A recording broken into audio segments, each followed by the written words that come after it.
Yo. It's Grapsody with Will, Phil, and Reg, trying to keep it real instead of what you usually get from these talking heads. It's Grapsody, we're here to fill the void. 3 black fans, different perspective, got to fill your voice. Coming with the podcast, talking majors, indies in between. Yeah, it's all that, and we're down with Fightful, better fall back.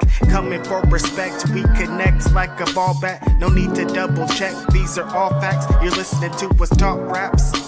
You're listening to us talk raps. Will, Phil, and Reg. Yeah, we're Grapsody, here to talk raps. Yeah, we're Grapsody, here to talk raps. Hi, I'm Will. Welcome to Grapsody. These are my 2 best friends, Phil and Reg. How are you guys? Welcome. I don't know, man. It's What's it's a little weird. Looks I a little don't- off. What's up, Will? Washington? Question mark? Yes, I'm Will. Oh, okay. I don't know. This seems like he's getting hacked, man. Say something. Yeah, I Will know. would This say. is. Give us a Will Washington bit, and maybe we'll believe it. Mariah Carey. Oh, that's right. That's right. Okay, yeah, it is Will Washington. Good to see you, Will. Man, how you doing out there today? I'm doing. Oh, there it is. Thought this was gonna be a super kick. Starting right. Bits over here. We got bits now, you guys. What do you want from us? Give me the bits. We got Eat bits. shit, Denise. Bits over here. I don't know if she's okay. Yeah. Hello. Hey, Will everybody. Washington. Sorry about that. There's an imposter here. Mm-hmm. I don't know. You got the Brady stairs in the background. I don't know, man. The 6 of y'all standing up there like dun, dun, dun, dun, dun, dun, dun, dun, dun. Yeah, but you know what? Hey, Denise, can you come back for 2 seconds? I'm dead. Yeah, no, actually, my Instacart's here. Can you handle that, please? Perfect timing. Hopefully you actually got food and not a card. Nah. Hey, folks, welcome to another edition of Grapsody. I'm Will Washington, and I'm not alone here. Righteous Reg and Phil, Lindsey are also here, as you just heard introduced. I am here in Newark, New Jersey, because, hey, guys, it's Full Gear time. So, who's excited? I'm excited about the pay-per-view. There's a lot of wrestling this weekend. Mm-hmm. We had a Stardom show last night. We got historic Stardom crossover show with New Japan tomorrow. Yep. We got Battle Slam tomorrow as well. Boom. Impact was last night too. We did. We had Impact Wrestling Operation Overdrive. Okay. Hey, you know who's also back tomorrow is The Party. What? The Party. They're back tomorrow. As in Claudio, as in Adam Cole, as in Tyler Breeze, and Xavier Woods are back together. With tomorrow. them being in AEW and them being in WWE, it go like that? Yep, it does. We're gonna see Woods' new facial hair, which threw me completely off last night. Him shaving his beard off, and he's got like the Tuskegee Tuskegee Airman mustache. Like, I don't know what's going on, man.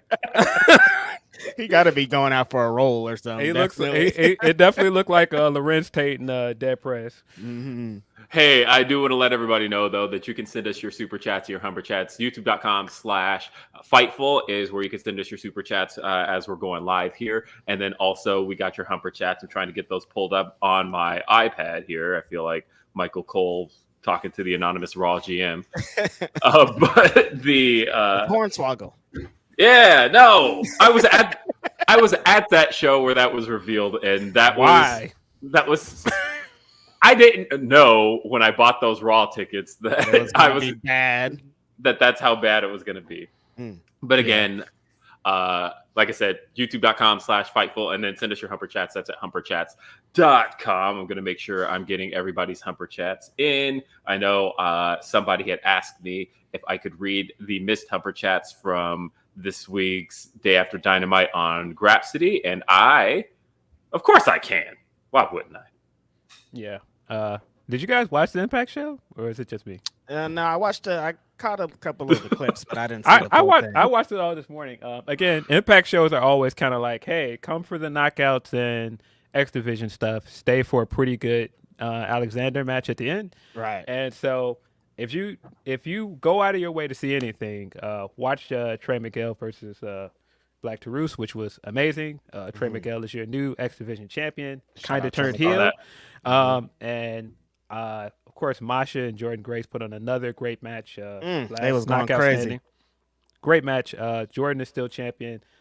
Pretty good match between Mickey and Taylor Wilde as well. It was a pretty good show. And the main event was good as well. I just don't care about any of this Bully Ray stuff. Sorry, just don't care. But the main event was good. Shout out to Frankie Kazarian. I think he put on a fantastic performance. I feel so sorry for Josh Alexander because he keeps having to go against the odds, and the odds are always so odd. Yeah. So for it now to be Bully Ray, it's like, yeah, we're doing the whole dated, I'm attacking you, I'm gonna grab your wife stuff, and it's just it ain't hitting for me. I just trying to don't bring care. that ECW shit back again, huh?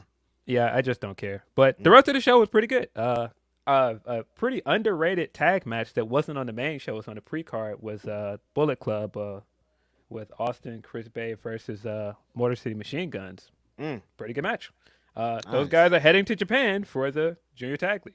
Right. How do you feel about Rhino and Heath being the Impact? I feel like Impact has so much going for it content-wise that it's one of those things where I don't see a need to do retreads of like SmackDown from 6 years ago. Right. When you've got so much of your own stuff going. And that is, and it's not a knock on those two as performers, but to me, it's like the ship sailed so long ago on that. Like, I thought the Major Brothers were going to get the win. I'm like, that'll work. Or like, hopefully the Motor City Machine Guns instead of number one contenders now. Like, what's going on here? Yeah, that's it. That's the thing. The match on the pre-show was a number one contenders match. So Motor City Machine Guns are the new number one contenders. I get it. They have a shortage of tag teams at the moment because they kind of lost a bunch of tag teams, especially like right after Ethan left, they lost to North. Right. But I don't care about Heath and Rhino as champions in 2022. I don't. And that's no knock on those two guys. They're both good, but I think that we've moved past that. Right. Hey, we've definitely got a couple of super chats here. This one from Orion Ben says, I'm here for the Acclaimed versus California beef. I don't know what beef you're talking about. Listen, man, we've been around for a year, and I keep watching the take shots at your boy's stimulus package. It ain't working, bro.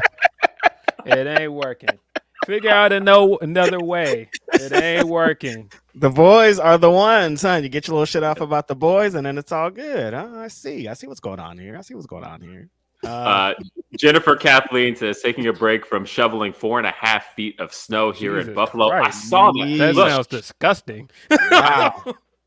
I mean, look, there were just getting here into Newark. Everybody I know had flight delays because of the snow situation. My flight was delayed 2 hours. I didn't get here till 1 a.m. Or here to the Airbnb till 1 a.m. So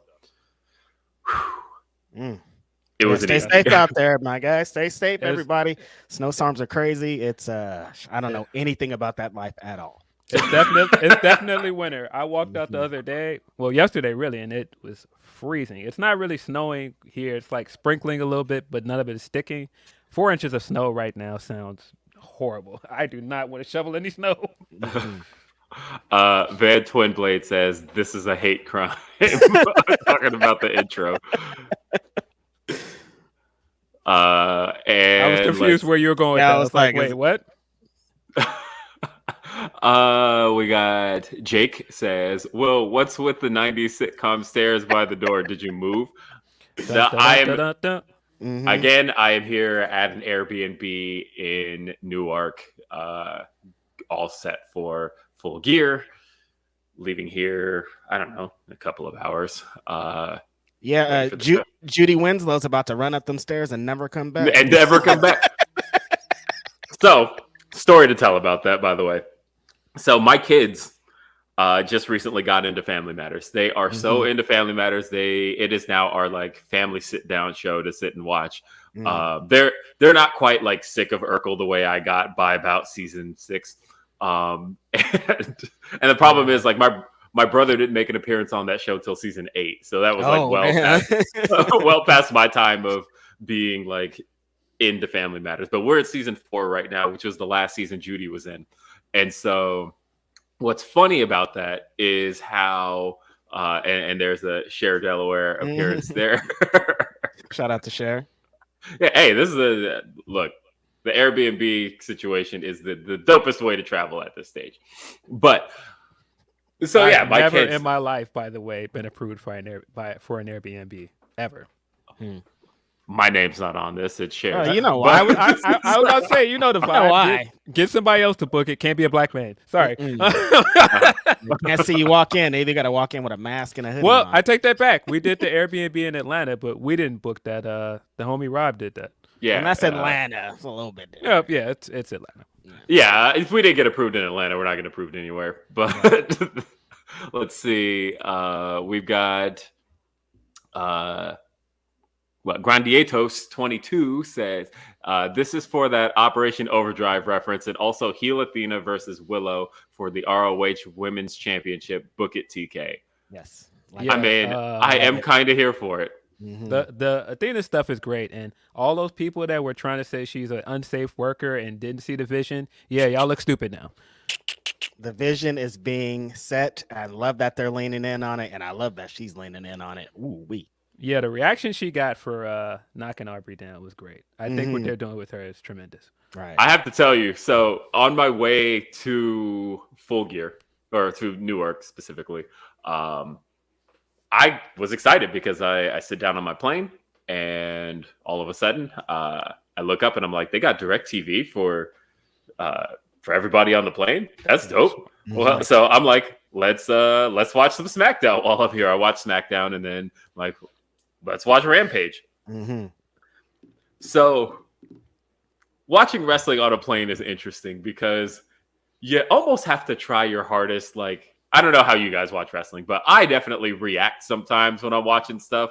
But like sitting on a plane full of people who are just like quietly watching their movie, or like I saw somebody watching,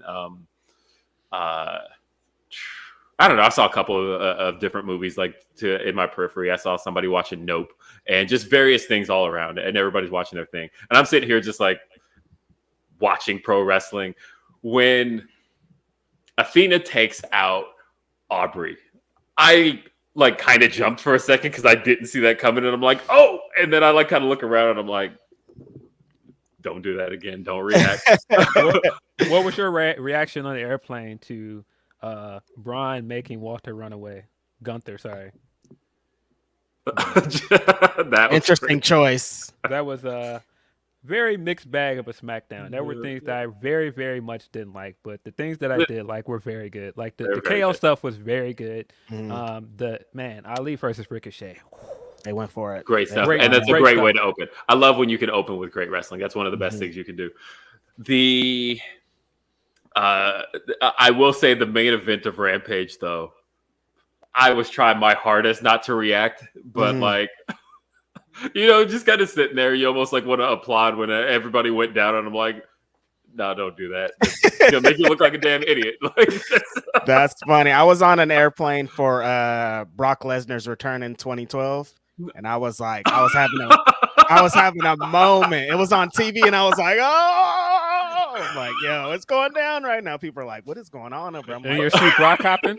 Brock Lesnar's out here, bro. It's crazy. Man, yeah, wait, were you on your way back from WrestleMania? I was on my way back from WrestleMania, but I didn't go to the Raw. Yeah, so I was watching on TV like, oh my God, this is crazy right now. Do you guys see this? Is anybody seeing this?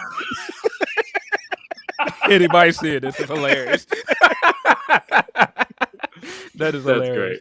Great. A lot of great wrestling last night, including the Impact show. I didn't get to see much of the Stardom show, but what a gutsy call to go, hey, we got 2 women in this historic IWGP Women's Championship match tomorrow. Let's just go put them in 2 big matches. Let's have Kyrie in this massive white belt match with Saya Kamatani, and It let's sounds have like the Kyrie match went crazy too, from what people are saying. right. Let's have Maya Iwatani be in a TLC match. No, nothing wrong can happen here. Yeah. Like, that was a risky decision, but I respect it. I guess. Yeah, it sounds like Kyrie and Saya gave it up. I didn't see the match yet, but sounds like it was a great match. Mm-hmm. What was I gonna say? I had something and I totally lost it. So never mind. I do want to read some of the Humper chats we got though, because we got Humper chats going all the way back. I can't get those up on the screen because dealing with two different devices here on my iPad. Mm-hmm. But I forgot about that. Lee versus Hook was really, really good. That was dope. We'll talk about that here in a second. Mm-hmm. I do want to say that that our other friend Jennifer, so we've got multiple Jennifers. Shout out Team Jennifer. Mm-hmm. Jennifer said, "Happy Full Gear Day, gents. Hope you all have an amazing weekend. So grateful for you all. Enjoy Thanksgiving." That's right. We got Thanksgiving coming up. I keep forgetting. It's like such a every day. I'm like, oh yeah, that's next week. I keep saying, oh yeah, that's next week, like all week, because I'm just I don't care. Are you going down to Bakersfield? I think so. Yeah, possibly. Yeah. That's why also I'm like, oh god.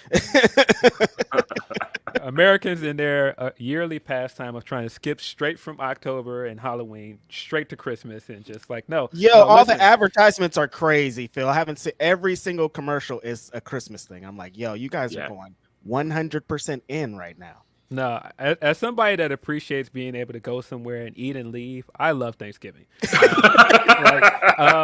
Like the whole having to stick around and do all the rest of the stuff for Christmas, I could take or leave that. But being able to just show up and eat and leave is the best. I mean, yeah, you're making some pretty good points here, especially when you got a couple houses to hit and you got an excuse to. Listen, like, I gotta go roll to grandma's. I'm out. See, I haven't had that in years. I have had to host Thanksgiving for the last 8 years. And responsibilities. Fuck out here. We don't want to do that. So, because the funny thing is, the thing you're talking about is the thing my brother complains about, right? Because he's like, I got to go to your house, and then I got to go to my in-laws' house, and I'm not trying to do all of that. I'm just trying to eat one place and go. And so, yeah, he's got to do all of that. I don't care. I like that, right? Because I like getting the varieties of food. I like going different places. But now we're cooking again this year. We're hosting my family. My brother's coming out, and then, of course, my mother-in-law lives with us now. So this is the first year she's lived with us. So it's going to be just a very different Thanksgiving than we've had in the past. But I love Thanksgiving. Are you kidding me? Anything where the celebration is around food is A+ to me. I have no idea what we're actually celebrating. I don't see it as a holiday to celebrate things. It's just a thing to get together and eat. Like, I don't. That's it, right? And like to just sit like Thanksgiving for us has always been we sit around, we eat, we watch football, we eat, and we crack jokes on each other. Like this is. Are you kidding me? I don't get to see my brother that often because he lives across the country now, so he comes out maybe twice a year. So this will be probably a time we'll play some video games together, maybe some shit. Like it's a good time. Is your Florida brother or California brother? Florida brother.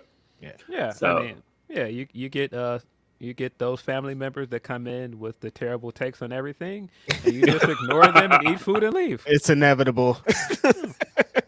You just got to be like, yeah, rack it up to the. Listen, I'm too old to care about some other people's politics. Sometimes I'm just like, yeah, oh, cool. Hey, pass that gravy over here, though. So, okay, I have a question though. What's your preferred Thanksgiving style? Do you prefer family style or buffet style? I don't understand this question. What do you mean? So buffet. So family style is where all the food is just in the middle of the table, everybody grabs, right? Oh, I see. But buffet style is where you line it up like at the counter and everybody just goes, gets their stuff, and then sits down.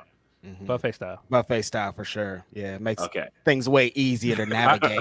People sitting over food and chewing makes me uncomfortable.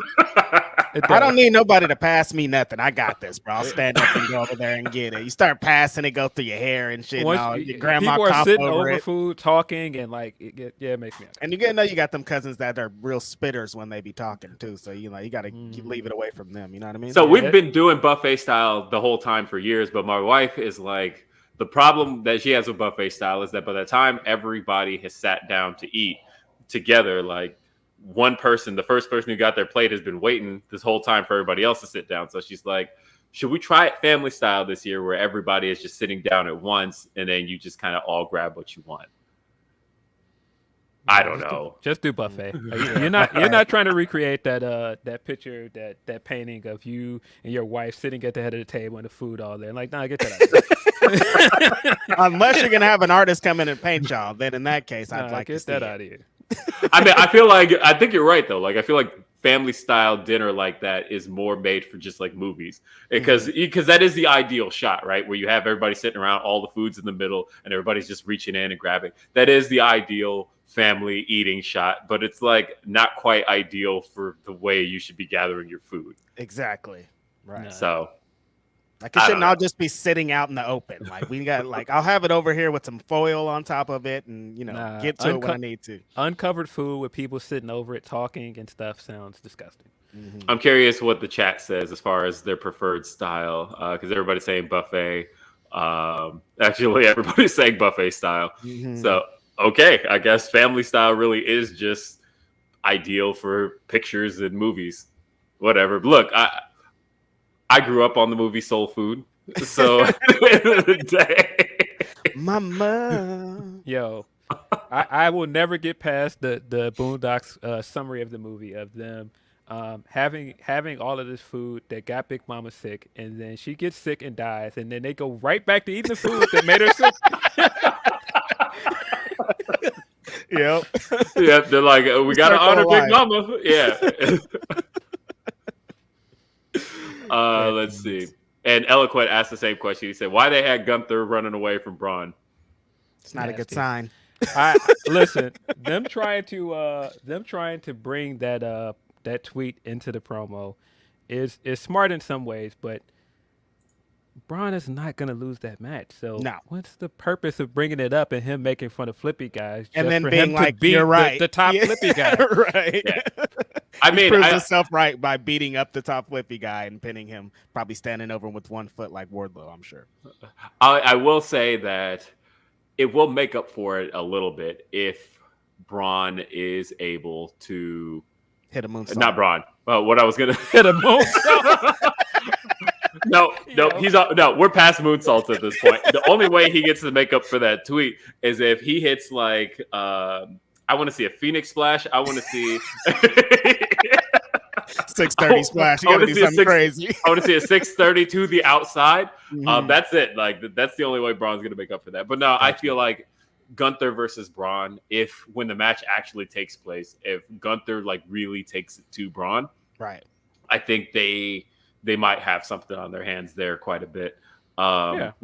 We got a couple more Humper chats I wanted to read. This one is from One Sweet Chris. He says, "What's up to my fave podcast, Grapsody? Hope you guys are doing well. What match do you think will steal the show at Full Gear? I think it's the Trios title match." Well, I can't say that'll steal the show because that one's already theirs. And like last, they're not stealing. That's not a surprise. It's like, yeah, of course you guys did it again. Who's surprised here? Yeah, like at the last pay-per-view, I would say Swerve in Our Glory versus Acclaim definitely stole the show because I think everybody was expecting that the Elite versus Dark Order was going to be the one. And it was up until that point. Follow that, guys. Yeah. Okay. He was cooking, yeah. And they did. They did. So I think that this time around, again, it is Elite versus Death Triangle. That match, that's their match. This is really going to be a follow that one, though, because them boys been at home. Oh my God, they are hungry. I've missed Kenny Omega. For some reason, I thought about him on Being the Elite, doing that whole bit on Dominik Dijakovic with his whole, "This will give me the TV time now. I'm going to stand up for the team." Hey. So shout out to the guys at PlayStation for fucking up yesterday. But so there was supposed to be the AEW trailer reveal. It was supposed to happen today at Full Gear, but I got on this morning like, what happened? I thought this was going to be at Full Gear today. Something went crazy. My theory on what happened is that somebody who runs the PlayStation YouTube set that video to premiere at midnight, but accidentally put midnight today and not midnight tomorrow. And so, because it showed up exactly at midnight. And so my theory is that they accidentally put it 24 hours too early because that was supposed to show at Full Gear for the first time. And it didn't, because that's the only place it is. Nobody else has uploaded that. I think everybody else kept it where it was supposed to be. Yep. But oops. Shame on you, Sonny. but the trailer's out. There's a lot of news in that trailer. Because first off, we saw a lot of new models we hadn't seen before.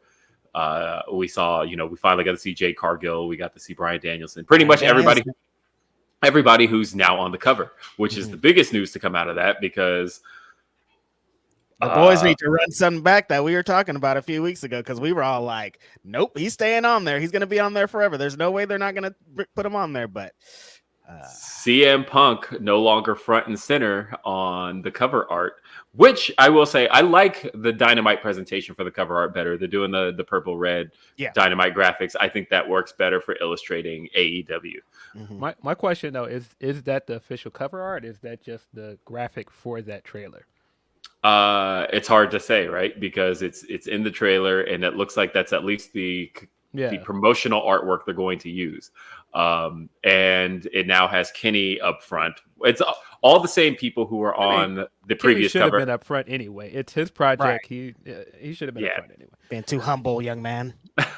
But it's all the same people who were on it previously, except now Punk's removed and they added 4 more people. They added MJF, Orange Cassidy, Sting, who should have been there from the beginning. Like, I get why Punk was front and center. You want to appeal to people who may know CM Punk. Think about that WWE 13 cover and people who played the games, the older games, the previous games. You want to appeal to those guys. Sting is the guy you would use, especially when you're talking about a game that's a spiritual successor to No Mercy. Yep. And No Mercy in itself is a sequel to WrestleMania 2000, which in itself is a sequel to WCW NWO Revenge, which Sting, which in itself is a sequel to WCW versus NWO World Tour, which in itself is a sequel to WCW versus the World. So I think Sting was like on the cover of like all of those video games. Yeah. So actually, I think WCW versus the World is the only one Sting was on the cover of. Now that I say all that out loud, but again, Sting was a big part of those. He was the guy I always wanted to play as. He, that opening graphic or the opening cinematic in WCW Revenge, where you got Hogan driving the semi truck and Sting standing in the road, blocking the truck. So talking about all that, Sting should have been on the cover. So yeah, they added Bryan Danielson, Orange Cassidy, Sting, and MJF, which like if I were adding 4 people in place of CM Punk, those are the 4 people I would have added. So I think because if you're trying to appeal to kind of the same people CM Punk would have appealed to, Bryan Danielson is an easy answer. Yep. Sting is, I think, a very easy answer. And then I think MJF has kind of, since he's been back, really filled a role that CM Punk has definitely left a void in. Yep. And then you have Orange Cassidy, who should have been there also from the beginning because he has a lot of that internet appeal, and he's a draw. I think he should have been on that cover. But yeah, I think it's a complete cover, but you don't have CM Punk there. Yeah, go ahead. I was going to say, the only thing I would say is I'm waiting to see what the official cover is before I run with he's off the cover, guys. It's out. It's over. So I don't know. It looks like a graphic to me for the trailer. I could be wrong. I'm just waiting for confirmation. Yeah. I will say. Still no release date, though. Still no release date. Yeah. It's going to be interesting because I don't want this game to get WWF Warzone, which for those of you who don't recall, WWF Warzone was the first 3D WWF game. Yeah. And being such, because WWF had chosen to stick with 2D games when WCW went 3D, and it bit them in the ass. That I think I have said for a long time that I feel WCW's 3D games and the quality of them had a lot to do with the shift in the Monday Night War. I think when you look at how WCW Revenge is one of the best-selling games on Nintendo 64, period, like it's ranked up there with like, you see like Ocarina of Time and Tony Hawk's Pro Skater and all these major games, you see WCW and NWO Revenge, like clearly, I think WCW's choice in choosing to go 3D and not even like spending a significant amount of money in it. They were just like, hey, just buy up some Japanese wrestling games and switch out the characters, which they did with Virtual Pro Wrestling. Yep. So WWF had to take some time to develop their own 3D wrestling game when they made Warzone. So it was the summer of 1997 that they filmed everything for that game. They had gotten all of these promos filmed. They took all of the scanning of the faces and all of that, and they locked down the roster summer of 97. But that game didn't come out till spring of 98. How much in WWF changed between summer of 97 and spring of 98? We're talking company. We're talking about the launch of the Attitude Era, right? So you have Hunter, who had DX music in the game, but he's cutting promos as the Blue Blood.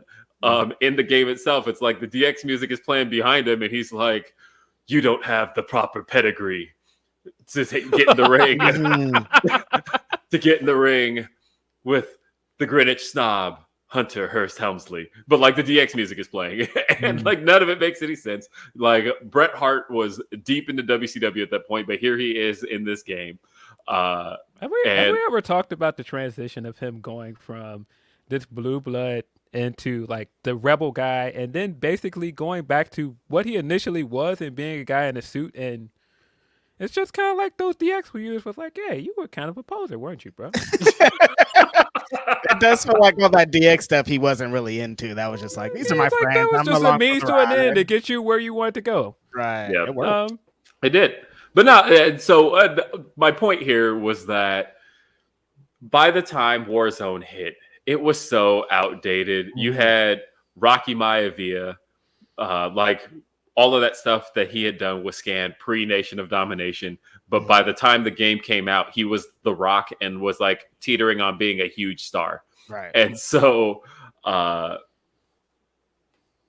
what I don't want to see happen to Fight Forever is we already know Cody's in the game. If this game don't come out till March, we're talking about a year of no Cody at that point, and Cody's in this video game. Right. Yeah. I don't think I see people speculating that CM Punk would be removed from it. I don't think that's going to happen. And I say that solely just because, look, he is one. They went through a lot. And I can say this now. They went through a lot to get Cult of Personality in that game. I remember hearing at one point that it wasn't going to be in it at all. Yeah. And then they ended up working that out. What you heard at one point that Cult would never be on AEW television again? No.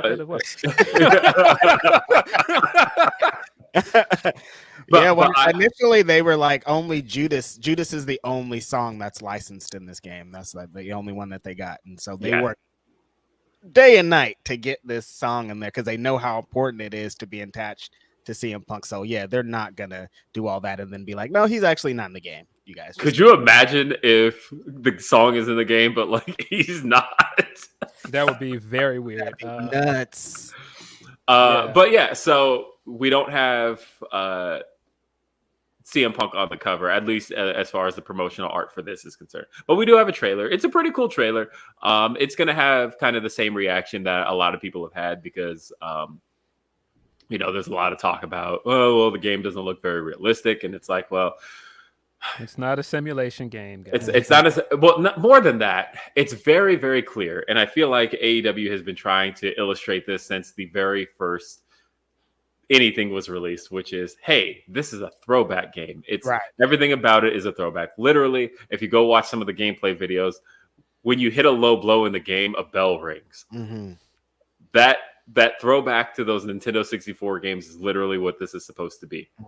And the trailer is like, this is a throwback, you guys. Remember those games that you like? This is that. It's like they're trying to tell you specifically like what this is, and people are still like, "Why isn't this WWE 2K22? What are you doing?" Because it doesn't want to be that. Like I don't know. We have that game already. We can play that. You have that game. And the hard thing is, I also feel like and I love 2K, by the way. There are things that I take advantage of in 2K, in that it's almost too much like actual WWE matches where it's too realistic. Billy has been determined to beat me as Bianca Belair. And what I mean is that I pick Bianca and he will pick anybody. And literally all I have to do is hit that the glam slam move she does where she throws him down, but she sets him up like a glam slam. And then immediately that gets you a finisher. And then I just hit the KOD in 1, 2, 3 and I win. I can usually beat him in like 2 minutes every time. And and it's same with John Cena, right? If you're playing as John Cena, you get your ass beat the whole match. But if you hit the right trigger and Y, or I guess it's R2 and triangle if you're playing on PlayStation, that'll initiate a comeback. He will hit the 5 moves of doom, which will instantly give you a finisher. So you hit your comeback move. You get your ass beat the whole match. You hit that comeback, and then in AA 1, 2, 3, you'll win. Speaking that's of Cena, super realistic is the funny part. Speaking of Cena, I think it is hilarious that in the span of a few days, people have jumped to this. Oh man, we got to get Logan Paul versus Cena at WrestleMania now, and it's like, guys, there are better options for John Cena, man. I mean, I personally think there is a better option in Stone Cold. I think there's a better option in Gunther. Gunther versus Cena at WrestleMania makes a lot of sense. Cena's never won the IC championship. This fits right in his bag of America, fuck yeah, against the foreign menace. No, this would be great. I'll say that I think, like, this isn't a knock against Logan Paul. I think Logan Paul obviously showed his worth in every performance he had this year. Don't disagree. What I will say as far as Logan Paul is concerned is that he should not at this stage be used against legends. I think because he's already a part-timer in himself. So if you put him in a place where he's going to be facing other part-timers, essentially you're just taking away from the program as it currently exists, and there will be no payoff to the program because at the end of the day, there's no residual effect from Logan Paul. It's like he's not going to leave anything behind. I think a good use of Logan Paul to me would be to put him with somebody currently a part of the roster, like Seth Rollins, right? Like that to me could be an easy layup. You could probably give Logan Paul the best match of his entire career, probably the best match he'll ever have. You put him in there with Seth Rollins, and at the end of the day, Seth Rollins then gets to keep the residual effect of that by staying on Monday Night Raw. If you put him against John Cena and then the night after WrestleMania, neither of them are there, who benefited from that? And so I think like John Cena versus Stone Cold is a different case because the same thing can be said for that if you do that match, both guys are not going to be there after WrestleMania. I get that. But that's also a dream match. That's a once in a lifetime. That's a once in a lifetime match. Logan versus Stone Cold is not a once in a lifetime match. No. Do not do Logan versus Stone Cold. Sorry, Louis Dangourt, but that's not a match anybody wants to see. Yeah, we do not, Louis. We do not want to see that. I think Louis, we don't want to see that. I think with Stone Cold having been out of the ring for 19 years, I think there's a whole list of guys that should be way ahead of Logan Paul wrestling his first matches this year to get to share the ring with Stone Cold Steve Austin. I think that when you think about all the guys who have paid their dues for so many years, I mean, like one that's been thrown around a lot is CM Punk. Obviously, CM Punk is an obvious answer. If you could get CM Punk in time for WrestleMania, Stone Cold versus CM Punk. That definitely happened this year. I wouldn't think so. Yeah. No, not happening this year. If you could pull it off, I think that's the one, right?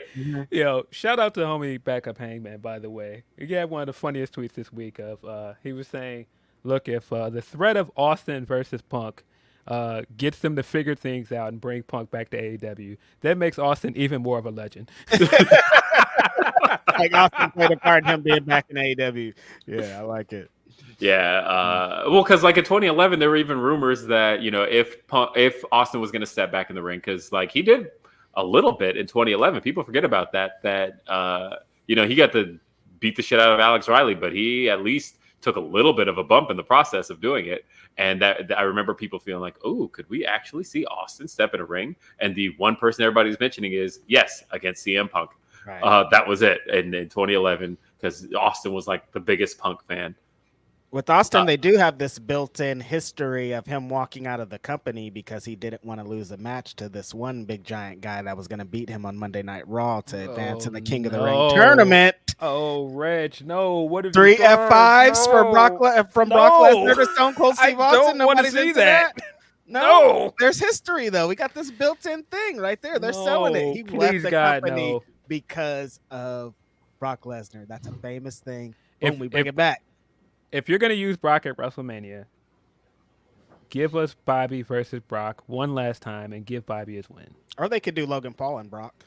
If you're trying to go crazy, like let Brock Lesnar throw your He ass shouldn't around. stand a chance against Bobby at all. That should be like a squash match. Yeah. But yeah, I think they should run back Brock and Bobby one final time at WrestleMania if that's where this is all leading.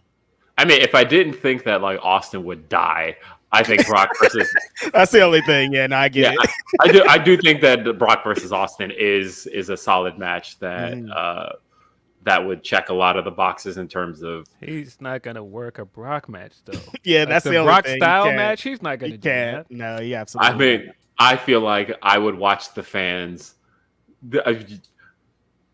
If he could do it, I will say it would be the greatest spectacle ever. But the idea For 3 minutes. Just think about this.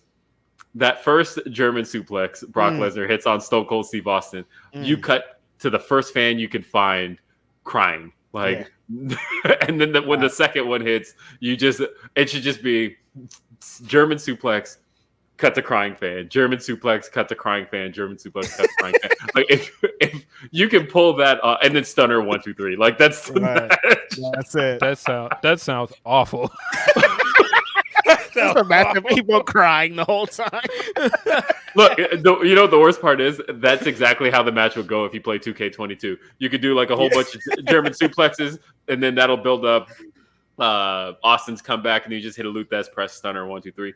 I probably wouldn't work on Brock because Brock's rated really highly in that game, but that would work probably on Swerve. But that's about it. But yeah, that was just a joke. Stone Cold, we love your neck. Stay away from Brock Lesnar. He's dangerous. Stone Cold, we love your neck sounds wild.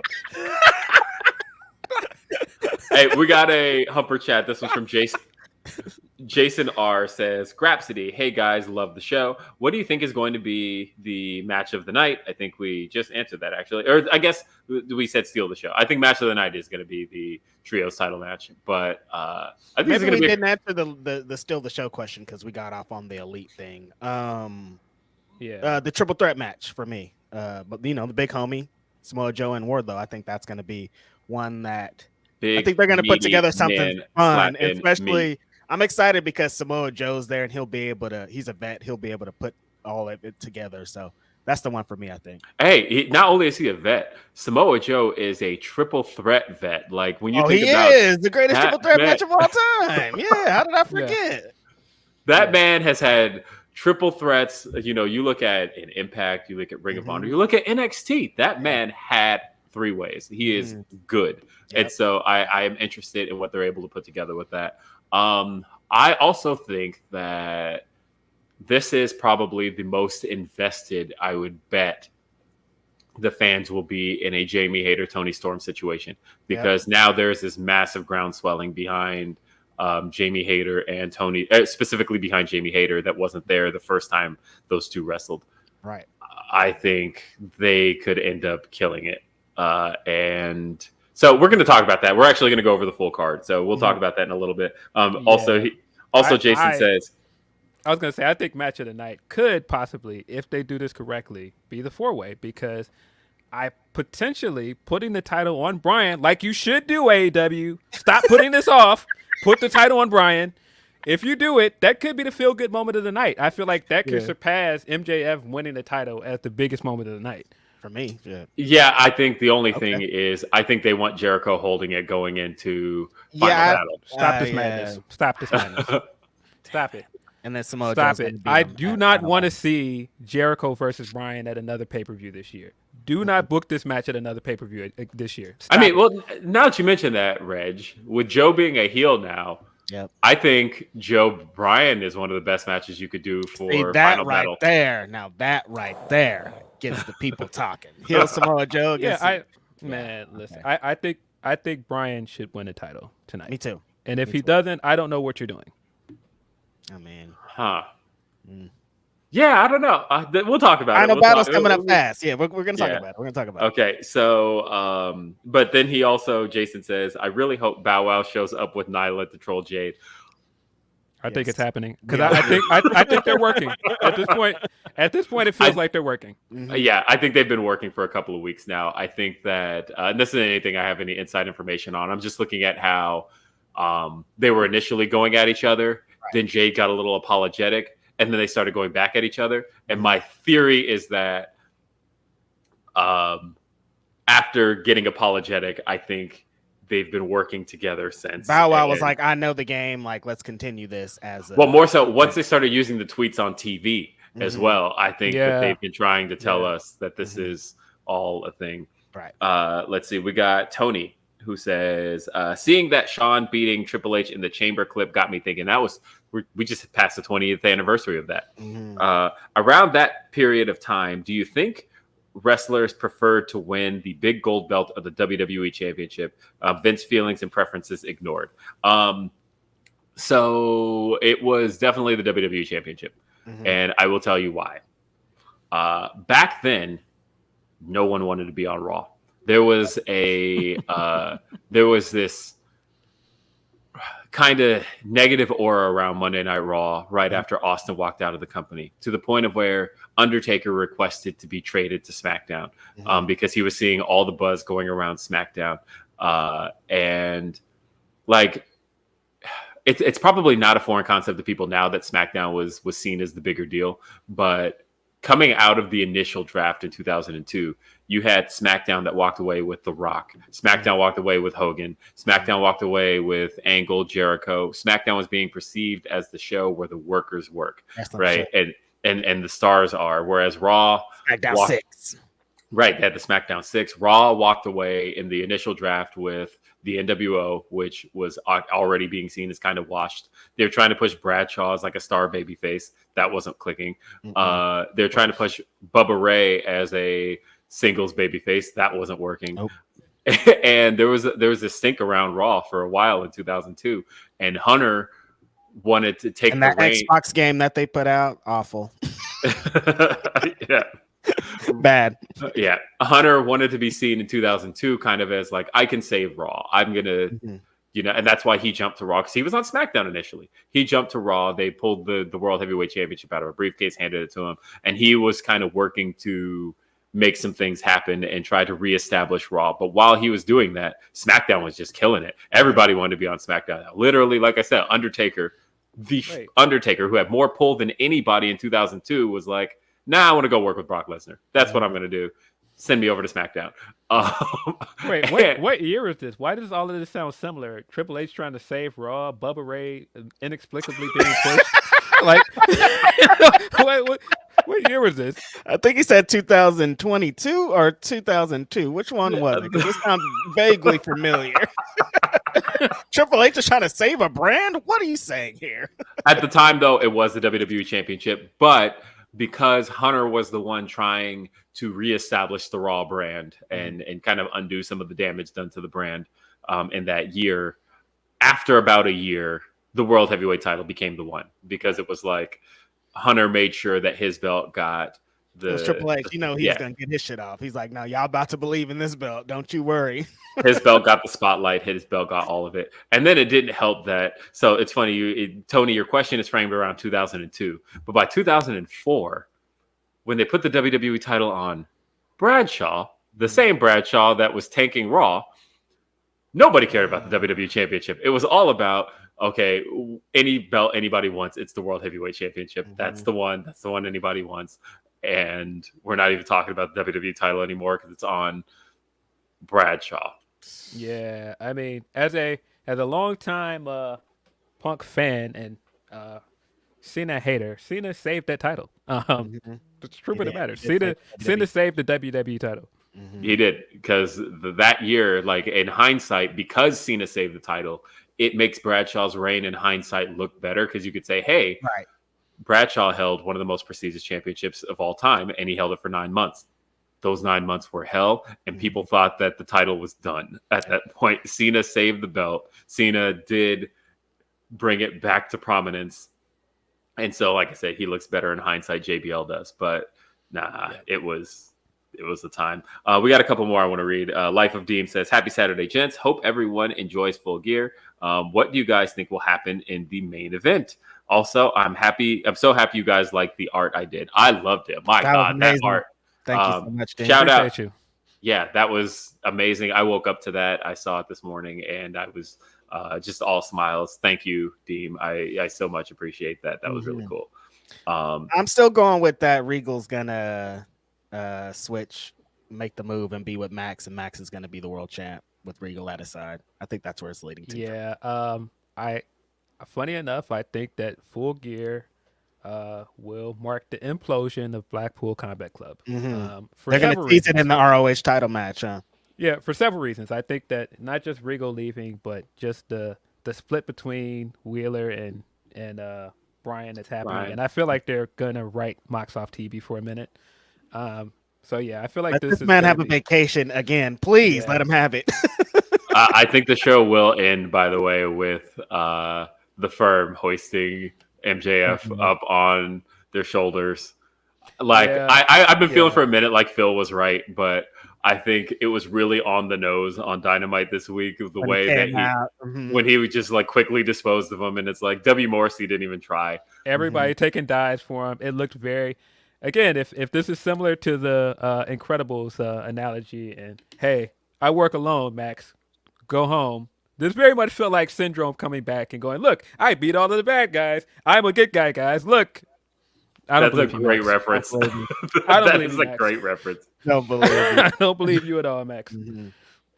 Let's see. We've got another from Tony who says, where do you think NWA will be in 2 to 3 years? Is Hell. Billy...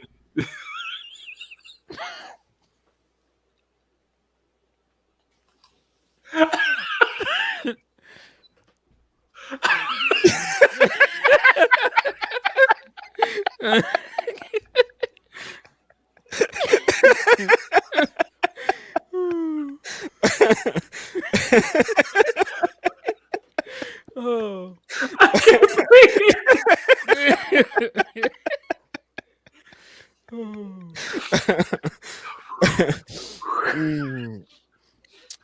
Yeah, about that.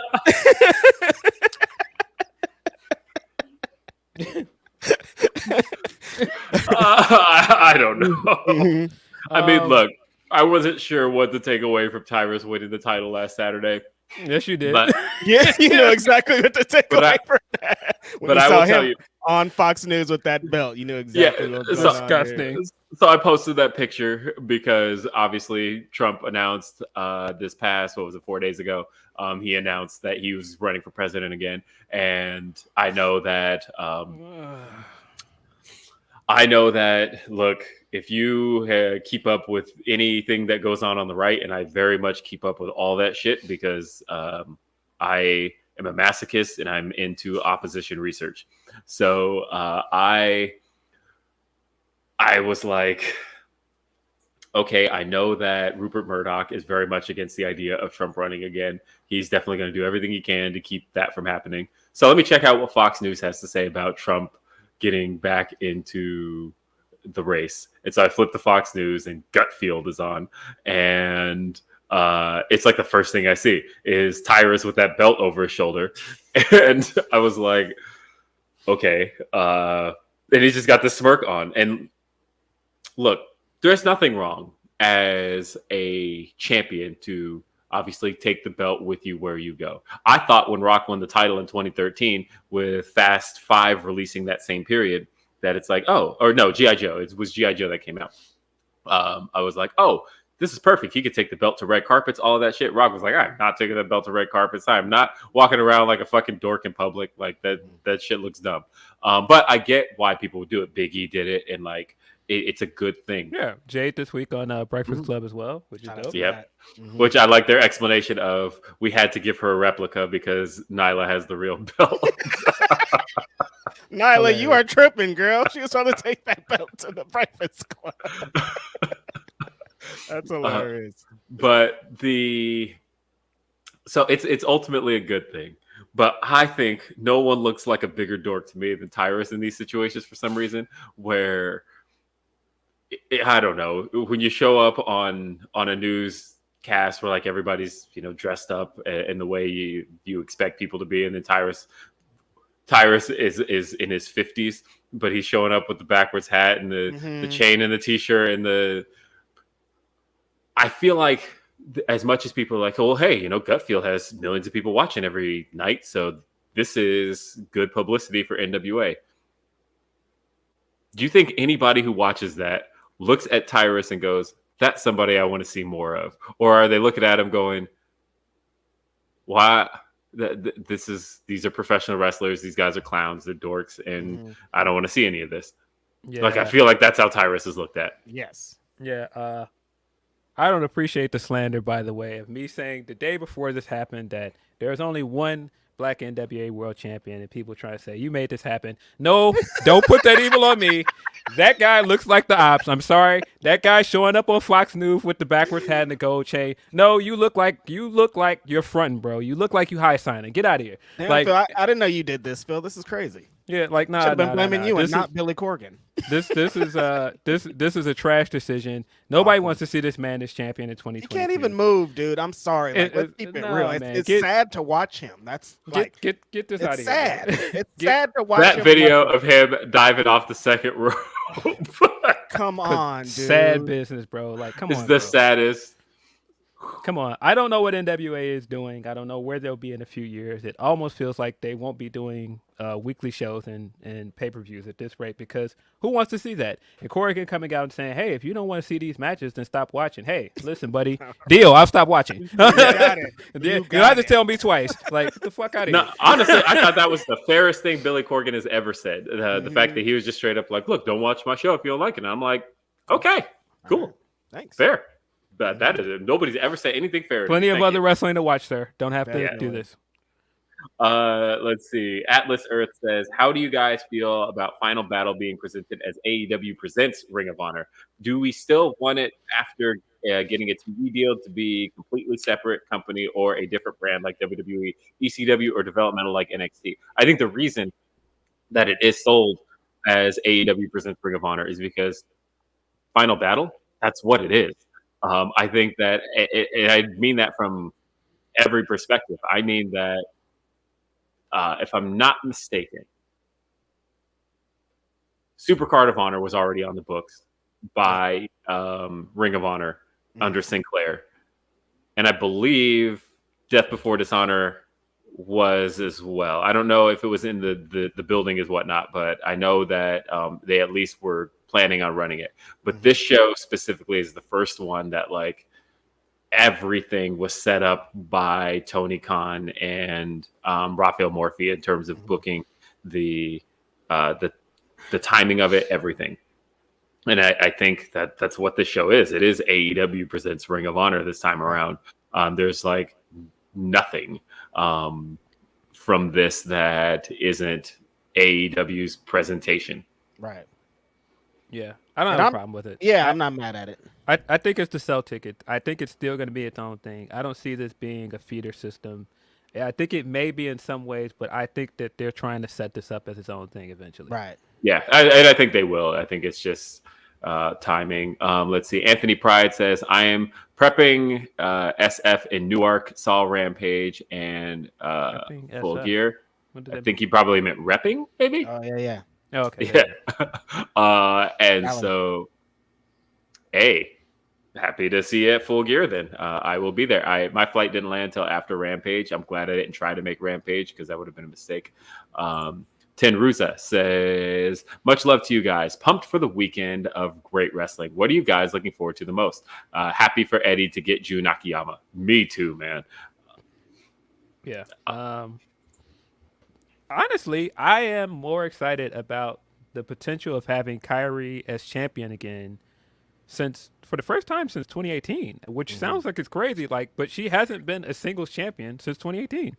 Right. And I feel like she's the right woman to put that title on and possibly come back to America. I think the biggest sign that it could be Kyrie is her coming out last night and having like the Kabuki Warriors get up again and still looking like heel Kyrie, and I was like, yeah, this makes all the sense. Make Kyrie the first champion. Let her tour America as the first IWGP Women's Champion. Right. Speaking of which, there's one thing I want to talk about here very shortly, but I want to read a couple more. Jake Salazar says, "Hey, Reg, I don't know if your boy Hobbs want these Joe problems tonight. We gonna see."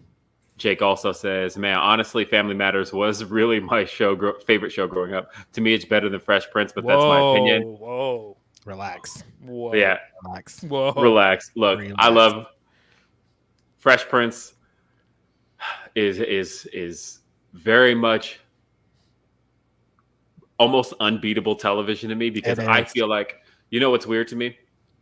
I'm one of those people that doesn't give Daphne Maxwell Reid as hard of a time as most people do. And the reason I don't is because obviously Janet Hubert was the better Viv, no question.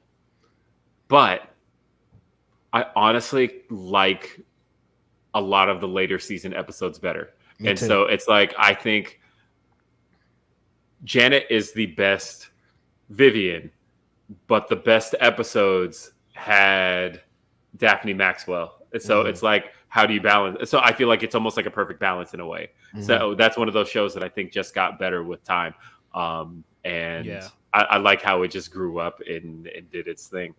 Yeah, I think the unfortunate thing with Janet not being a part of the show later is that I feel like the show got better. I feel like Will definitely got better as an actor. And so I feel like some of the ways that the show improved, it's like, dang, that's the only missing ingredient is we don't have the original on Viv. But we're not. Nah, I like Family Guy as much as the next guy, but I feel like there's a tier when it comes to black sitcoms. And in the top tier, there's Fresh Prince, there's Martin. Yeah. Nah, Family Matters is not in that tier. Okay, I do want to open up this conversation, though, because I was feeling it the other day, because Sean asked the question on Twitter the other day about favorite episodes of your favorite show. And I talked about how specifically an episode of The Cosby Show, it was titled, and go figure because she just walked in the room, but the episode is called Denise, the Saga Continues. And what is this episode about? What?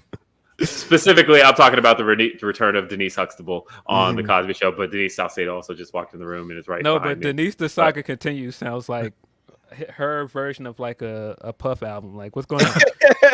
that specific episode was because, remember, Denise was written out of a Cosby Show for A Different World. And then, of course, written off of that show because she got pregnant. And then written off of that show, right, because she got pregnant. And so she then was just gone for 2 seasons from the entire Cosby Show verse. And then she ended up inking a deal to return to the Cosby Show. And that was season 6. And so it was titled Denise, the Saga Continues, and it is about Denise's return to the show. My favorite episode of that show and one of my favorite episodes of a sitcom, period. But I've been thinking about this. I was thinking about it the other day. And how do I reconcile that today? Because I haven't watched that episode in like 10 years, right? Because The Cosby Show is one of my favorite shows of all time. But also, like, what are we doing here? Bill Cosby is Bill Cosby at this point. Like, do we not watch Bill Cosby stuff anymore? Like, obviously not. But at the same time, man, you can't watch Leonard Six no more. Sorry. Yeah, but at the same time, no more show sad for your ass. But like that show, The Cosby Show specifically, had so much to do with crafting my identity in a way. Like, I felt like, look, it was a show where the black parents were a doctor and a lawyer. And I don't know, it just made me feel like I could do so much. Like, and Family Matters is like, the dad's a cop, right? Like, I am not fucking with that. But that's why I really can't be in the top tier. You can't have a cop dad and be in the top tier. Listen, I guess Philip Banks might be kind of worse because he was sending niggas to jail. He was in jail. He might be on the worst tier for thinking about it. Listen, man, I think that's one of the most unrealistic things about Family Matters is that you got this guy that the dad was a cop, and this dude is coming every day hitting on his daughter, and he's not doing nothing about this. Nah, man, I don't buy that. A Chicago police officer not going to do anything. Yeah, are you kidding me? No, that man. Nah, if that was realistic, that man would have absolutely just like knocked out I'm Steve, saying he and would then have been sprinkle Billy some. Club from immediate. No, first Billy. He would have Billy Clubbed that man and planted some drugs on him. Like that is exactly how that would have Framing gone. Urkel for drugs is wild. He would have. He would have. That's why you know. Nah, he would have got him up out of here though. Some Yeah. kind of way. He wouldn't have been coming over every day, tearing up his house every day. Caden says gonna be a fun night. Of course, Caden is sitting literally like 20 feet from me. But Eloquent says there are 4 women's stories all at once. Kudos AEW. That's true now because all of a sudden now we've got Saraya and Britt Baker. We have Jamie Hayter and Tony Storm. We've got, of course, Nyla Rose and Jade Cargill. And now we have Athena versus Mercedes Martinez. And so this, it's true. We still have Thunder Rosa looming over everything. That's true. Jake says, I live in Atlanta and Thanksgiving is the key reason the Southeast is the fattest place in the world. I couldn't imagine going to Thanksgiving in the South. That just sounds like you be in a food coma all day. There's not one moment where you're not in one. Crazy. Albert says the perfect finals would be Santos versus Ricochet. Also, Josh versus Frankie was a great match, and Ace Bay are a great team. Hashtag buffet. All right. Ricochet's not getting past Big Braun, man. Come on, bro. I want to see it, but I don't think it's happening. Yeah. Alexander says, we getting a Braun shooting star press meme to replace the Bronx. I really hope not. For the sake of everyone involved, please don't. Nothing about that sounds good. Hold up. This is the funniest thing I've read all day. It said, Jonathan says, Braun hits the January 6:30. Hey, dog. I cannot. Absolutely not. Yo. All right. Cool. Yep. The January 6:30. He said Braun makes Ricochet tap to the MAGA lock. No. If CM Punk's not in the game, I'm not buying it. CM Punk will be in the game, I think. He will be in the game. It's all right. Yeah. You can still buy the game, Jake. Okay. If not, his moves, and you'll be able to make him as a creative character at minimum. He'll be in the game. By the way, him joking on commentary, it was one of the funniest things I've seen this week. I'm sorry, but I know people don't like the guy, but there's something about his humor and his sarcasm.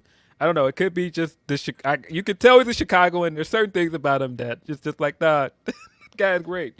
Eloquent says CM Punk unbothered on MMA commentary is a mood. LOL. Hilarious, man. Him being like, no, you don't want me in a locker room is so fucking funny. Yeah, hilarious. Is everything okay? Yeah, everything's fine. I was trying to just keep you guys talking and be muted, but apparently I can't do that. I didn't know what was happening. Yeah, we didn't know what was going on. All right. I thought you froze for a second. I was like, wait, what's going on? Everything all right. And Jesse says Fight Forever is going to be the NFL Blitz of wrestling. Yes, let's do that. We like that. You know, we like NFL Blitz, don't we? Come on. I never played NFL Blitz, so. Oh, you tripping. Come on, run it back, Phil. What do you mean? Not a fan? You don't want to leg drop somebody after tackling them? Oh my God! Speaking of Cosby, we brought up Cosby earlier. This is how much Cosby has been ruined for us. A few weeks ago, people were sharing the clip from that barbecue episode where they got into a fight about about Martin wanting to stripper at his bachelor party, but that he didn't have.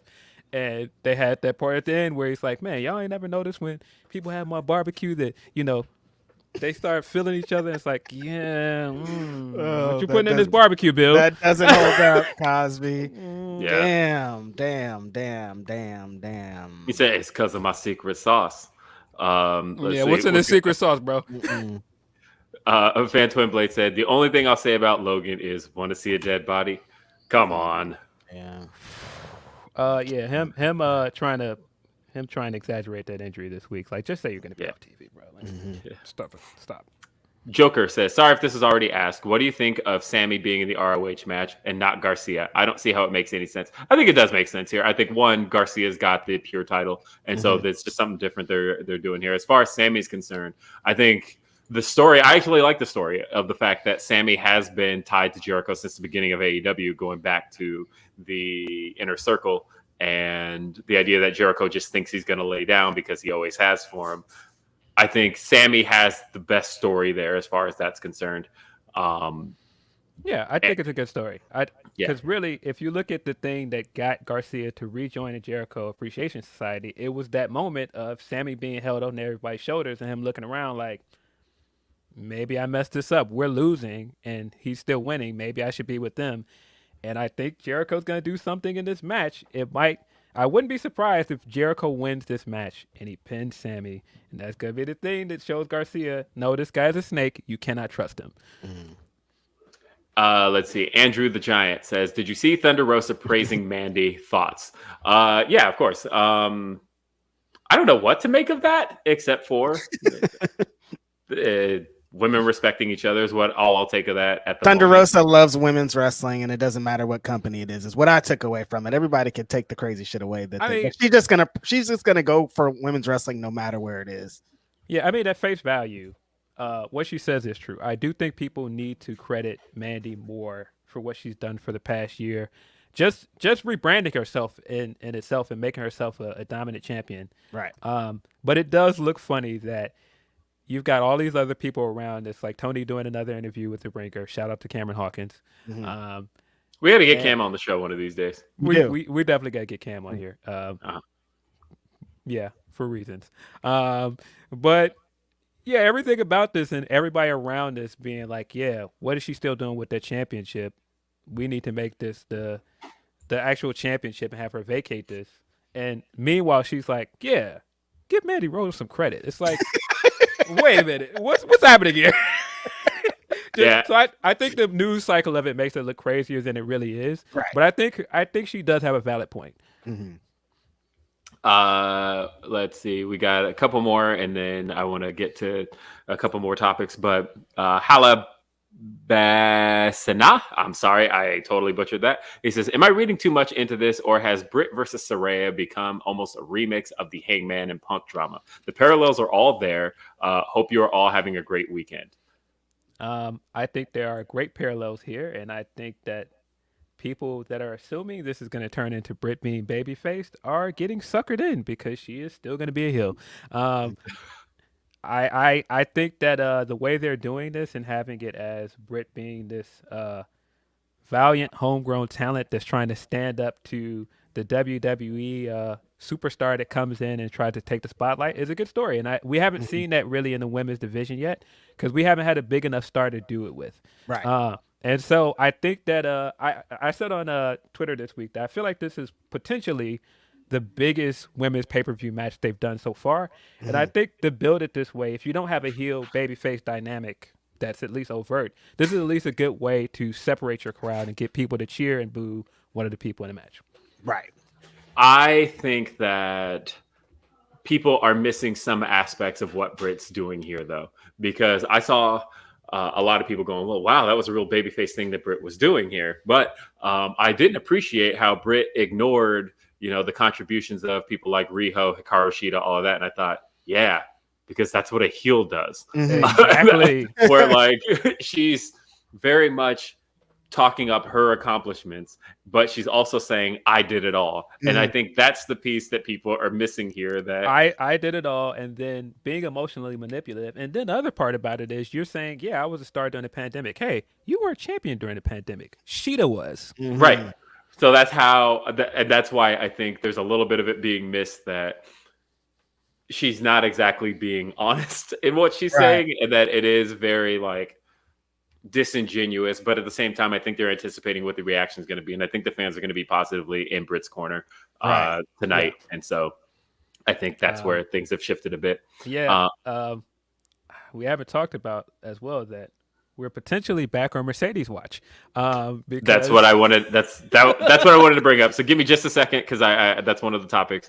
Alexander, really quick, says, my understanding is that Final Battle is the first ROH show that's actually a contracted partnership with Warner Bros. Discovery. Not indicative of TV, but there is a specific deal for the pay-per-view. The name could be a marketing compromise. That part is true, that it is the first show that's working in conjunction with Warner Bros. Discovery. I think it's only branded that way for ticket sales. I think that has more to do with that. Right. And Ryan Lambert says, Family Matters you watched as a kid, Fresh Prince you watched as a teen, Martin you watched as an adult. I watched all three at the same time. So there's a lot about Martin I didn't get till later, but I did watch all three at the same time. Some great television shows of all time. Agreed. Definitely. Yeah, got the draw scene is still a classic like sitcom moment that never stops being funny. Exactly. But yeah, so let me make sure we're. I love Joseph Snurk says Reg just nuked NWA from orbit. Holy hell! I mean, really, Corgan nuked it, but I mean, yeah, he did it. No, I didn't do anything. He did it all. And D-Lo Dig says, "Sup, fellas? If soul food taught me anything, family sitting at the table don't be what you think it is. It's true. It absolutely Facts. don't. People don't get along the way they say they do. No, There's crazy stuff going on out here. Right. And MC Scammer, and this goes back to Day After Dynamite. He said, "Will sent. I sent a tweet from Day After Dynamite. Try G Hugh sugar-free sauces for your Dino Nuggets. Also, family style is okay for 4 people or less." So yeah, on Day After Dynamite. What the hell are Dino Nuggets? Do you know what Dino Nuggets are? The chicken nuggets that are shaped like dinosaurs. Reg is on it. So yes, on Day After Dynamite this week. Phil's still like, what? Yeah. I'm just still in my head thinking like MC Scammer is exactly what Tyrus looks like on Fox with his backwards head chair. Right up. He is MC Scammer. So on MC Day After Scammer Dynamite. vibes. On Day After Dynamite this week, I opened the show by saying I'm 35, but the only thing I was able to find to eat in my fridge that I could eat was some Dino Nuggets that were for my kids, and I ate dinosaur nuggets. But then somebody in the chat asked if I had some barbecue sauce for them, and I was like, I can't eat barbecue sauce right now, too much sugar content. And so I was eating spicy brown mustard, no added sugar, 0 calories. Love spicy brown mustard. Look at you. But so this suggestion coming from MC Scammer was about trying some sugar-free barbecue sauces. I'm gonna do that. And my friend who watches this show for a long time ate Dino Nuggets, and he, for his life, would be like, they're called Dino Nuggets, but no one calls them Dino. Dino Nuggets? Fool. I know you're watching this. You say it for so many years. They're called Dino. They're not called Dinos. They're called Dino because they're dinosaurs. I know you're watching this. Rick. I'm gonna say your name on the show, Rick. What's up, Rick? Man. Shout out to my friend. All right. Well, folks, we are about to dive into some major topics from the week and how we wrap the show. But before we do that, here's a word from our sponsor. So by now, you've heard me talk about my weight loss. Working from home, being in the house, it can take its toll on you. And it took its toll on me. I was the heaviest I've ever been in my entire life a few months ago. Look at this. That's me next to the big homie Powerhouse Hobbs way back at All Out just in September. And just being next to that guy for even 5 seconds told me it was time to make a change. And that change can be intimidating. That is where the Fitbod app came in handy for me. Because there's just so much to think about, and it can be costly, and I can already tell that the thought makes you not even want to proceed. Trust me, I spent 2.5 years fearing moving forward. But with the Fitbod app, you can easily create a dynamic routine personalized to your equipment and goals. Guys, I was legitimately 222 pounds in that picture. And check me out now. That was just 5 minutes ago. As of this morning, I was 195.4. Downloading Fitbod keeps you motivated. It keeps you going. It's available on both your smartphone and your smartwatch. And it makes planning your workouts a breeze. Fitbod's algorithm changes and updates your fitness plan as you go. Just add in your equipment, pick a fitness goal, and Fitbod will create a routine for you. Whether you've been missing gym time or hit a plateau, a fresh start has never been easier. The app switches up your exercises to avoid overtraining or burnout, and your program changes based on your personal progress for maximized results. A full year of Fitbod is less than the cost of a single session with a personal trainer.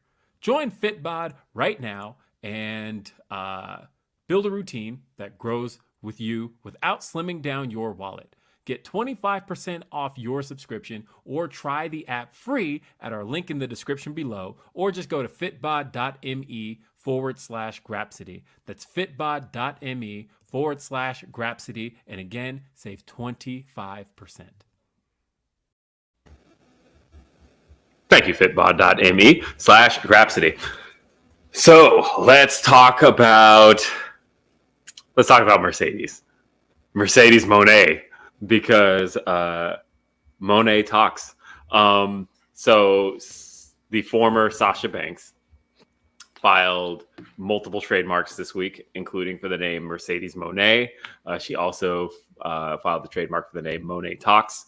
And what was it? Also the Statement Maker was one of the them. Statement Maker, yeah, which sounds like a finisher. Right, Yeah. right.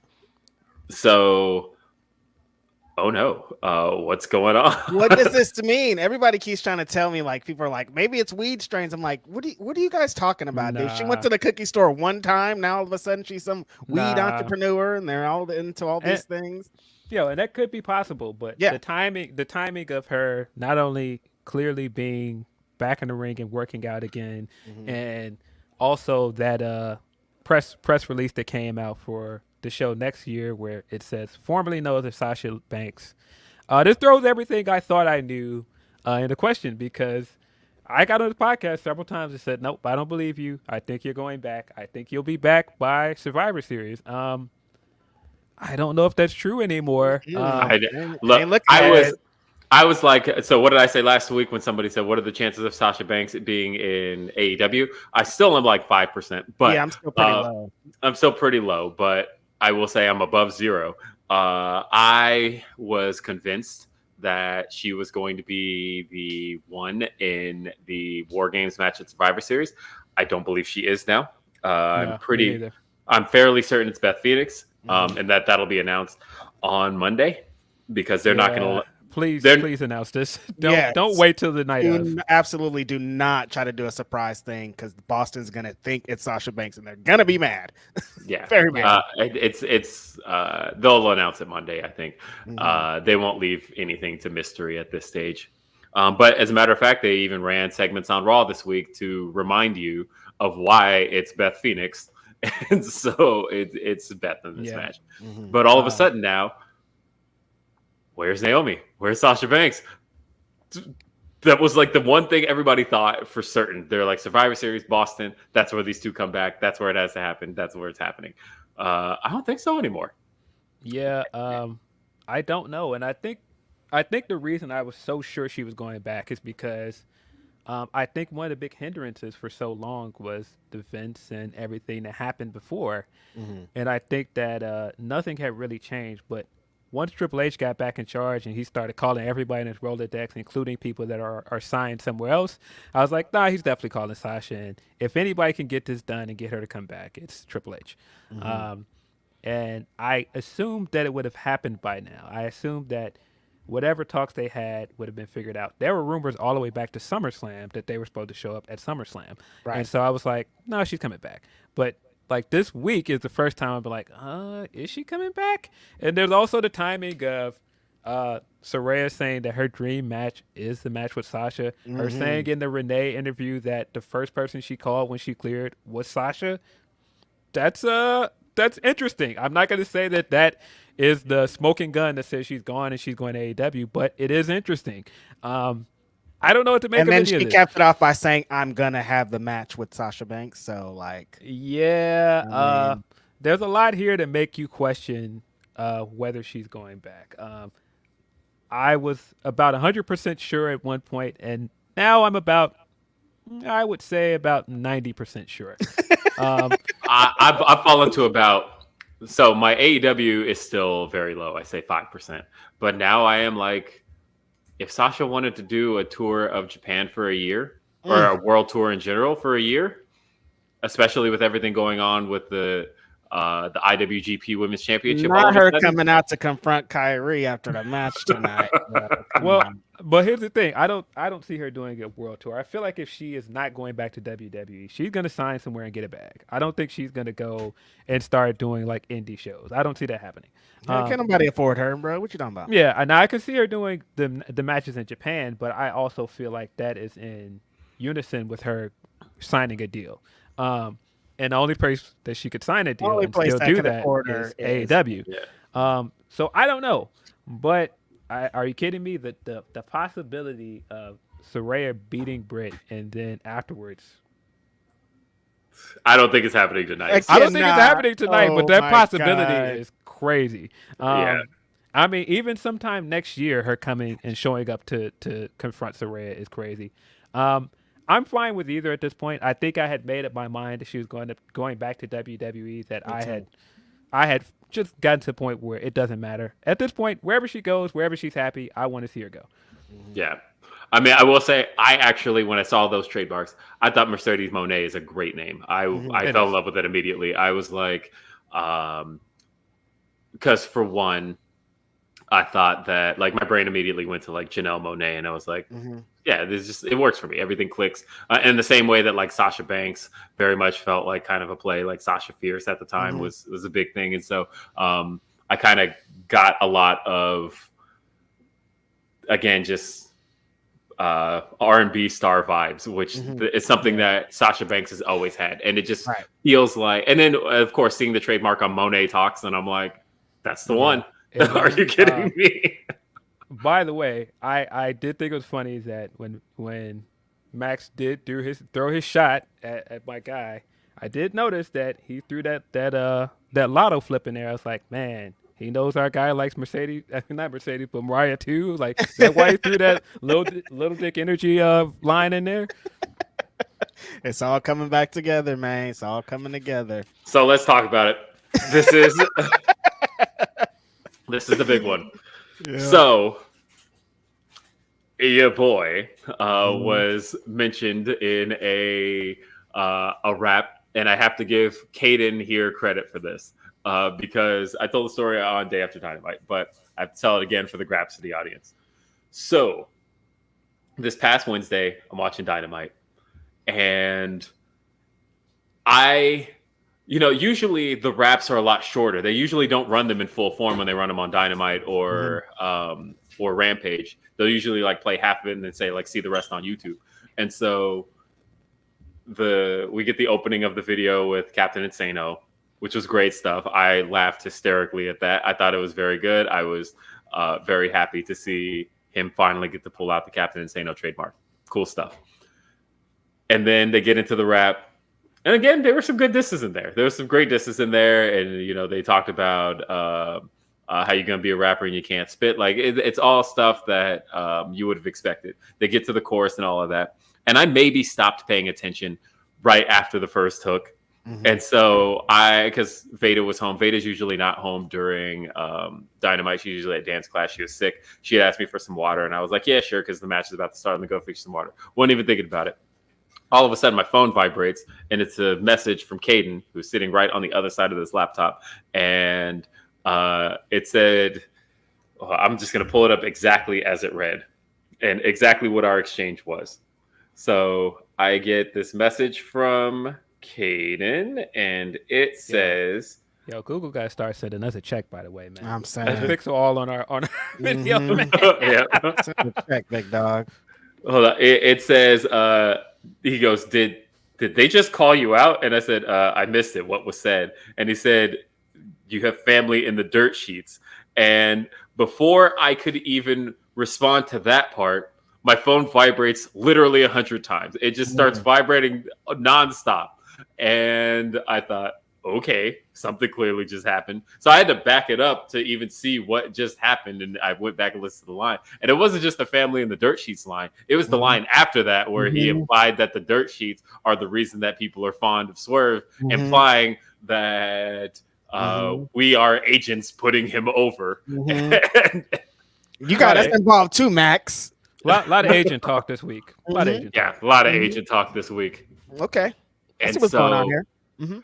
So, yeah, we got called out by Max Caster on Dynamite. What you going to do about it? Yeah, I saw people talking away as well. And I thought it was funny because I feel like the thing that I took away from this is that Grapsody has made it to Meltzer status, that we are being referenced on television. Well, I mean, say what you will, but the evidence speaks for itself, and it's happened twice now, by the way. It has, and yeah, sure, why not? I know y'all mad. I know you guys are mad, but it's not our fault. We're just talking. We're just good guys talking. That's it. I can tell people are mad by the tone of some of these tweets, but hey, listen. Can't help it, man. I can't help it that this is what it is, man. I can't help that people think that, you know, taking shots at us is gonna do something for you. Hey, hating on us ain't gonna help you, bro. I'm sorry, it ain't gonna help you. You gotta do the work. Gotta do the work. Sorry. Look, if Max Caster's in this media scrum tonight, I'll just say watch. It's on site. What's up, baby? See what I'm saying, man? And listen to that. Our ad libs are better than yours too. Let's What's go, up? baby. Step it up. What's up? Our hype man better too. What's up? Shout out to Bowens. I love Bowens. I do love Bowens. No, they're great.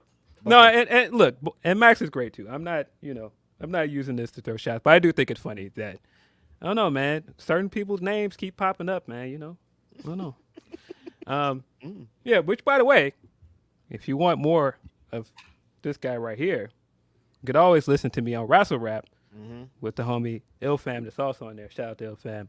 Shout out to Black Wrestling. I know people tried to throw certain accusations at your guy. False accusations, by the way. Accusations. False accusations, by the way. Besides the fact that he's a Detroit Pistons fan and a Cowboys fan, I don't have no problem with fam. Right. Hey, yeah, do you know?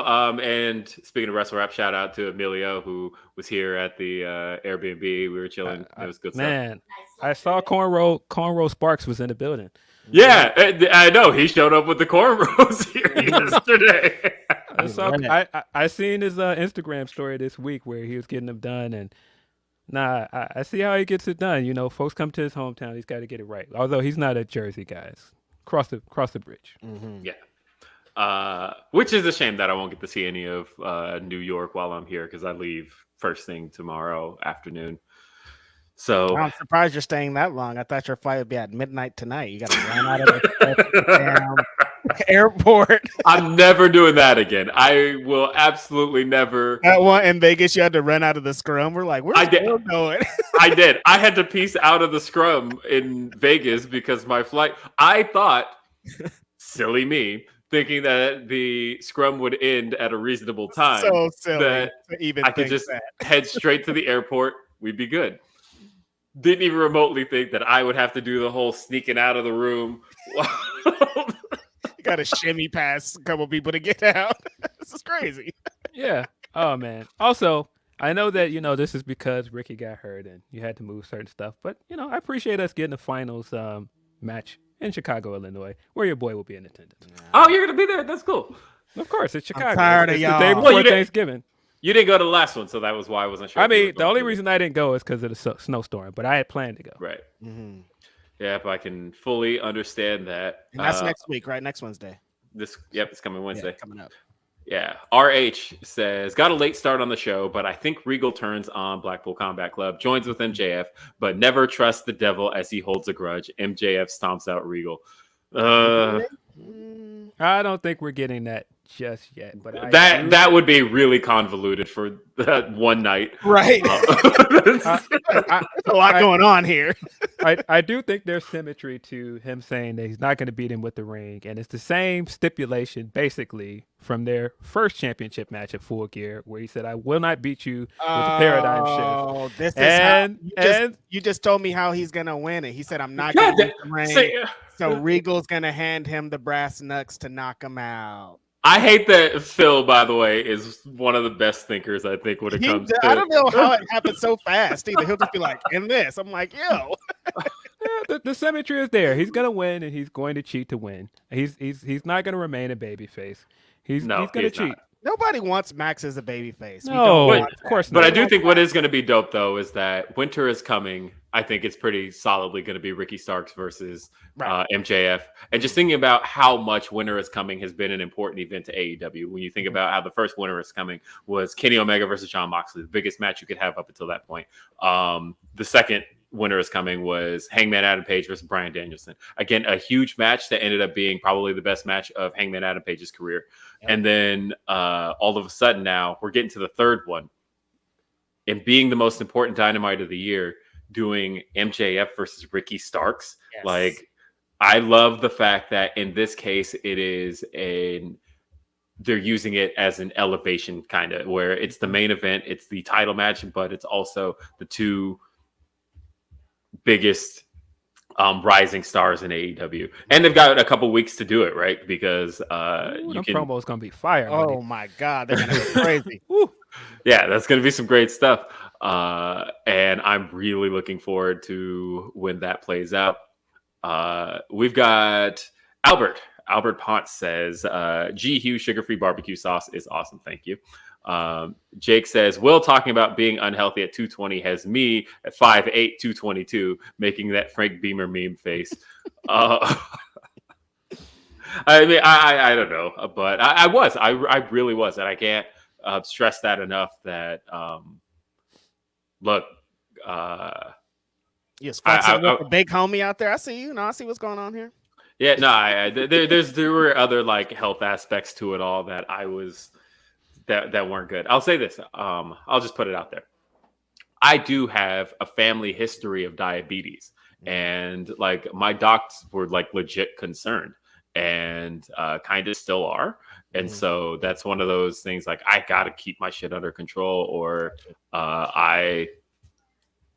it's gonna fuck me up.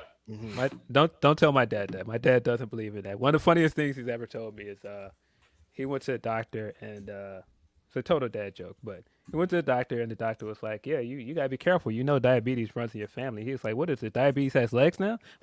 We're not believing in none of that. Not with that dad joke. Shit. Christopher says, does Saraya turn heel tonight? I mean, it might be a smart way to go, but it all depends on the crowd reaction. I think they should rock Hogan this one, in that what I mean is listen to the crowd and adjust. Let that happen, yeah. Yeah, I think she'll probably show shades of it, but I don't think she'll go full on heel. I actually think she's going to beat Britt clean. Mm-hmm. Van Twinblade says, speaking of Thanksgiving, I turned 33 that day. Happy birthday and Thanksgiving, Van Twinblade. Happy birthday, Van Twinblade. That's dope. 33. Happy birthday, bro. Yeah. Brent Lockman says, Grapsody continues to influence the world. I mean, yeah, that's just a fact. Man, at this point. It's out here, man. You don't have to say it no more, man. Jake says, I stand with Grapsody. Will, you can't let that off-brand Russell Wilson looking guy get away with this. Wow. Like I said, if they win tonight and they take the podium, the homeboy's hurt though, ain't he? It's gonna be tough for him. Yeah, I saw his arm in a sling. Anthony Mone's had his arm in a sling or something this week. Gotta be careful with that. Took a nasty JML drive. Oh my goodness, yes. On the head, right on. Yeah, that was beautiful. That was Yeah, I mean, I think those guys are still gonna win. I think Acclaimed is gonna win. It is what it is. Right. It is. Orion Ben 666 says, will be holding up a swerve in our glory stop sign. I hope so. Let's see. And Jake says, Ricky on that Osprey schedule this weekend. Listen, I feel like at some point we got to have a conversation about Osprey being higher up in that conversation about Wrestler of the Year than people give him credit for. I'll say this. People, so we've talked about the Fightful Awards coming up, and I'm really excited about the Fightful Awards. I think that it is the right time for it. I think when you think about how much Fightful has grown as a platform this last year, especially with your boys, I think that it's the right time to do the Fightful Awards. I won't spoil what the nominees are, but looking at some of the nominations, and I was looking at the nominations for Match of the Year, Will Ospreay's name is in there quite a few times, and I think that it is very, very reasonable that he should be in the conversation for Wrestler of the Year. We of course are going to leave it to, I won't say how the decisions are going to be made because that's an announcement I think it's right that Sean makes. But as far as the nominations are concerned, have you guys seen the list yet? Yeah, I looked at it a couple days ago. Yeah, it's all great stuff. I was looking at all of it, and I was just like, damn, there is some great stuff that happened this year, to the point of where like the one I'm gonna have the hardest time myself even giving a vote in is like Return of the Year, because there's so many big ones, and honestly, if the Elite's return goes well enough tonight, that could be another one. But it's like the fact that I'm like, oh, Stone Cold, that's an easy return of the year, but also Cody's an easy return of the year. But like, also Kenny had a great return. What's going to happen? Bray Wyatt. Yeah, Bray Wyatt is on the list. Like, it's a big list and it's a great tough. list. Yeah, I still think it's nuts that in a year that Stone Cold wrestled at WrestleMania, Cody still had the moment of the weekend. Right. What the Insane fuck is to that? It's crazy. That Every is time insane someone to me. says Stone Cold had a match, my brain is like, no, he didn't. And then I remember and I'm like, yes, he did. That's crazy. Yeah, It's wild. And he's that's going to have another insane. one from the looks of it. And I am definitely having Cody withdraw. I think I cannot wait for Cody to come back. Yeah. I mean, who would have guessed that he would get injured so quickly into his WWE run to the point of where now, because there's still so little of his WWE footage, it's still so much of his AEW, my brain still sees him tied to AEW because he didn't get to firmly plant his feet in WWE the way he did. The way he was looking like he was going to, because like he really just feuded with Seth Rollins and nobody else. And so he it's hasn't like been in this WWE yet. he hasn't been in the He's 100. still, right? He hasn't been a part of the Hunter regime. And so, yeah, I see very much like it almost just feels like in my brain, he just had a little bit of a pit stop for a little bit in WWE and is gone. I really want to still see him assimilate more into the WWE roster. And even on Twitter, everybody keeps asking him about AEW stuff, and he's been responding. And so, like, he even responded to stuff about Ring of Honor. So, like, he still doesn't quite feel fully integrated into that show. And I'm wondering. I had a great Phil is right moment this week of somebody sending me that quote of him saying, "No, I was a heel all along," and I was like, "I told you guys." That entire Phil year, legit was saying that every entire week stretch that he was a before heel. I was like, "This guy is working heel," and of course people are like, "He's capping." I was like, "Is he though?" I think that's the great thing about Cody though. He's absolutely telling people what they want to hear, but at the same time, is it true though? I think he knew what he was doing. Remember that when Sammy Guevara came out and then Cody interrupted him, challenged him, started to walk through the heel tunnel, and then turned. At that point, Cody definitely knew what he was doing. Right. Are you kidding me? That the night he won the championship again and he celebrated like it was the greatest thing on earth, and he like did the Sean on his knees thing and cried. I was like, this guy is doing this all on purpose, man. He knows people hate it. That's true. So I want to talk about the men's WarGames match because this is looking dope. I thought that they would maybe tease Cody for a little, like when they were doing the thing last night on SmackDown. I thought that maybe they would tease Cody a little bit. They didn't at all, and I'm a little surprised about it. I mean, Cody getting fucked out of WarGames / Blood and Guts now 3 times. It's gotta hurt. It's gotta hurt. Sad times. But I've been calling for a while that they're going to do this Bloodline versus everybody stuff, and this made perfect sense because these are all guys that Bloodline has been having ongoing feuds with all year. It's kind of a perfect like season finale for all of the Bloodline stuff to end the year, and so I feel like the way they're booking is perfect. That Kevin Owens stuff at the end of SmackDown. If you didn't watch SmackDown for anything else, it was worth all of the Kevin Owens stuff. It was dope. When Roman comes out, takes his time for his entrance. Yeah, I mean, Kevin Owens doing that stare down with Sammy, that was great. Magic. Everything KO did was great, and I'm glad he's going to be in the match because I feel like it would have halted all of the storytelling they've been doing with Kevin Owens since he, basically reverted back to the closest thing we've gotten to NXT KO. Right. So I feel like it would have been a shame if he didn't get a chance to participate here and push that story forward. I think this match is going to be off the charts great. I think that just thinking about who's in it and the year that Sheamus has gotten to have, and the fact that now all of a sudden you've got Pete Dunne, Butch, you've got him in a role that he's getting to participate with, just seeing him move up into this spot with guys like the Bloodline. This is huge for him, right? Honestly, Ridge Holland kind of feels like he fits in the least, because then you've got Drew McIntyre, who again has kind of had a little bit of a resurgence this year after falling off last year, and then Kevin Owens, who he's got the ultimate payoff here with Sami Zayn. On the other side of that, you have Sami Zayn, who is having the best year of his main roster career. You've got Roman Reigns and the Usos, who again are just probably the biggest act in all of professional wrestling. And then you've got Solo Sikoa, whose call-up has really been working out in quite some ways. And so I think just all around, this match looks like it's going to deliver. I'm really excited for it. I think that I thought I was going to be more excited for the women's WarGames match, but that was back when I thought that there was a possibility of some bigger names in it. Not to knock Beth Phoenix, but she's not Sasha Banks. Right. But I think because I remember last week we were like, oh yeah, women's WarGames your main event. Nah, men's main event. No, look, it's Roman. If Roman is on the card, he's main eventing. Right.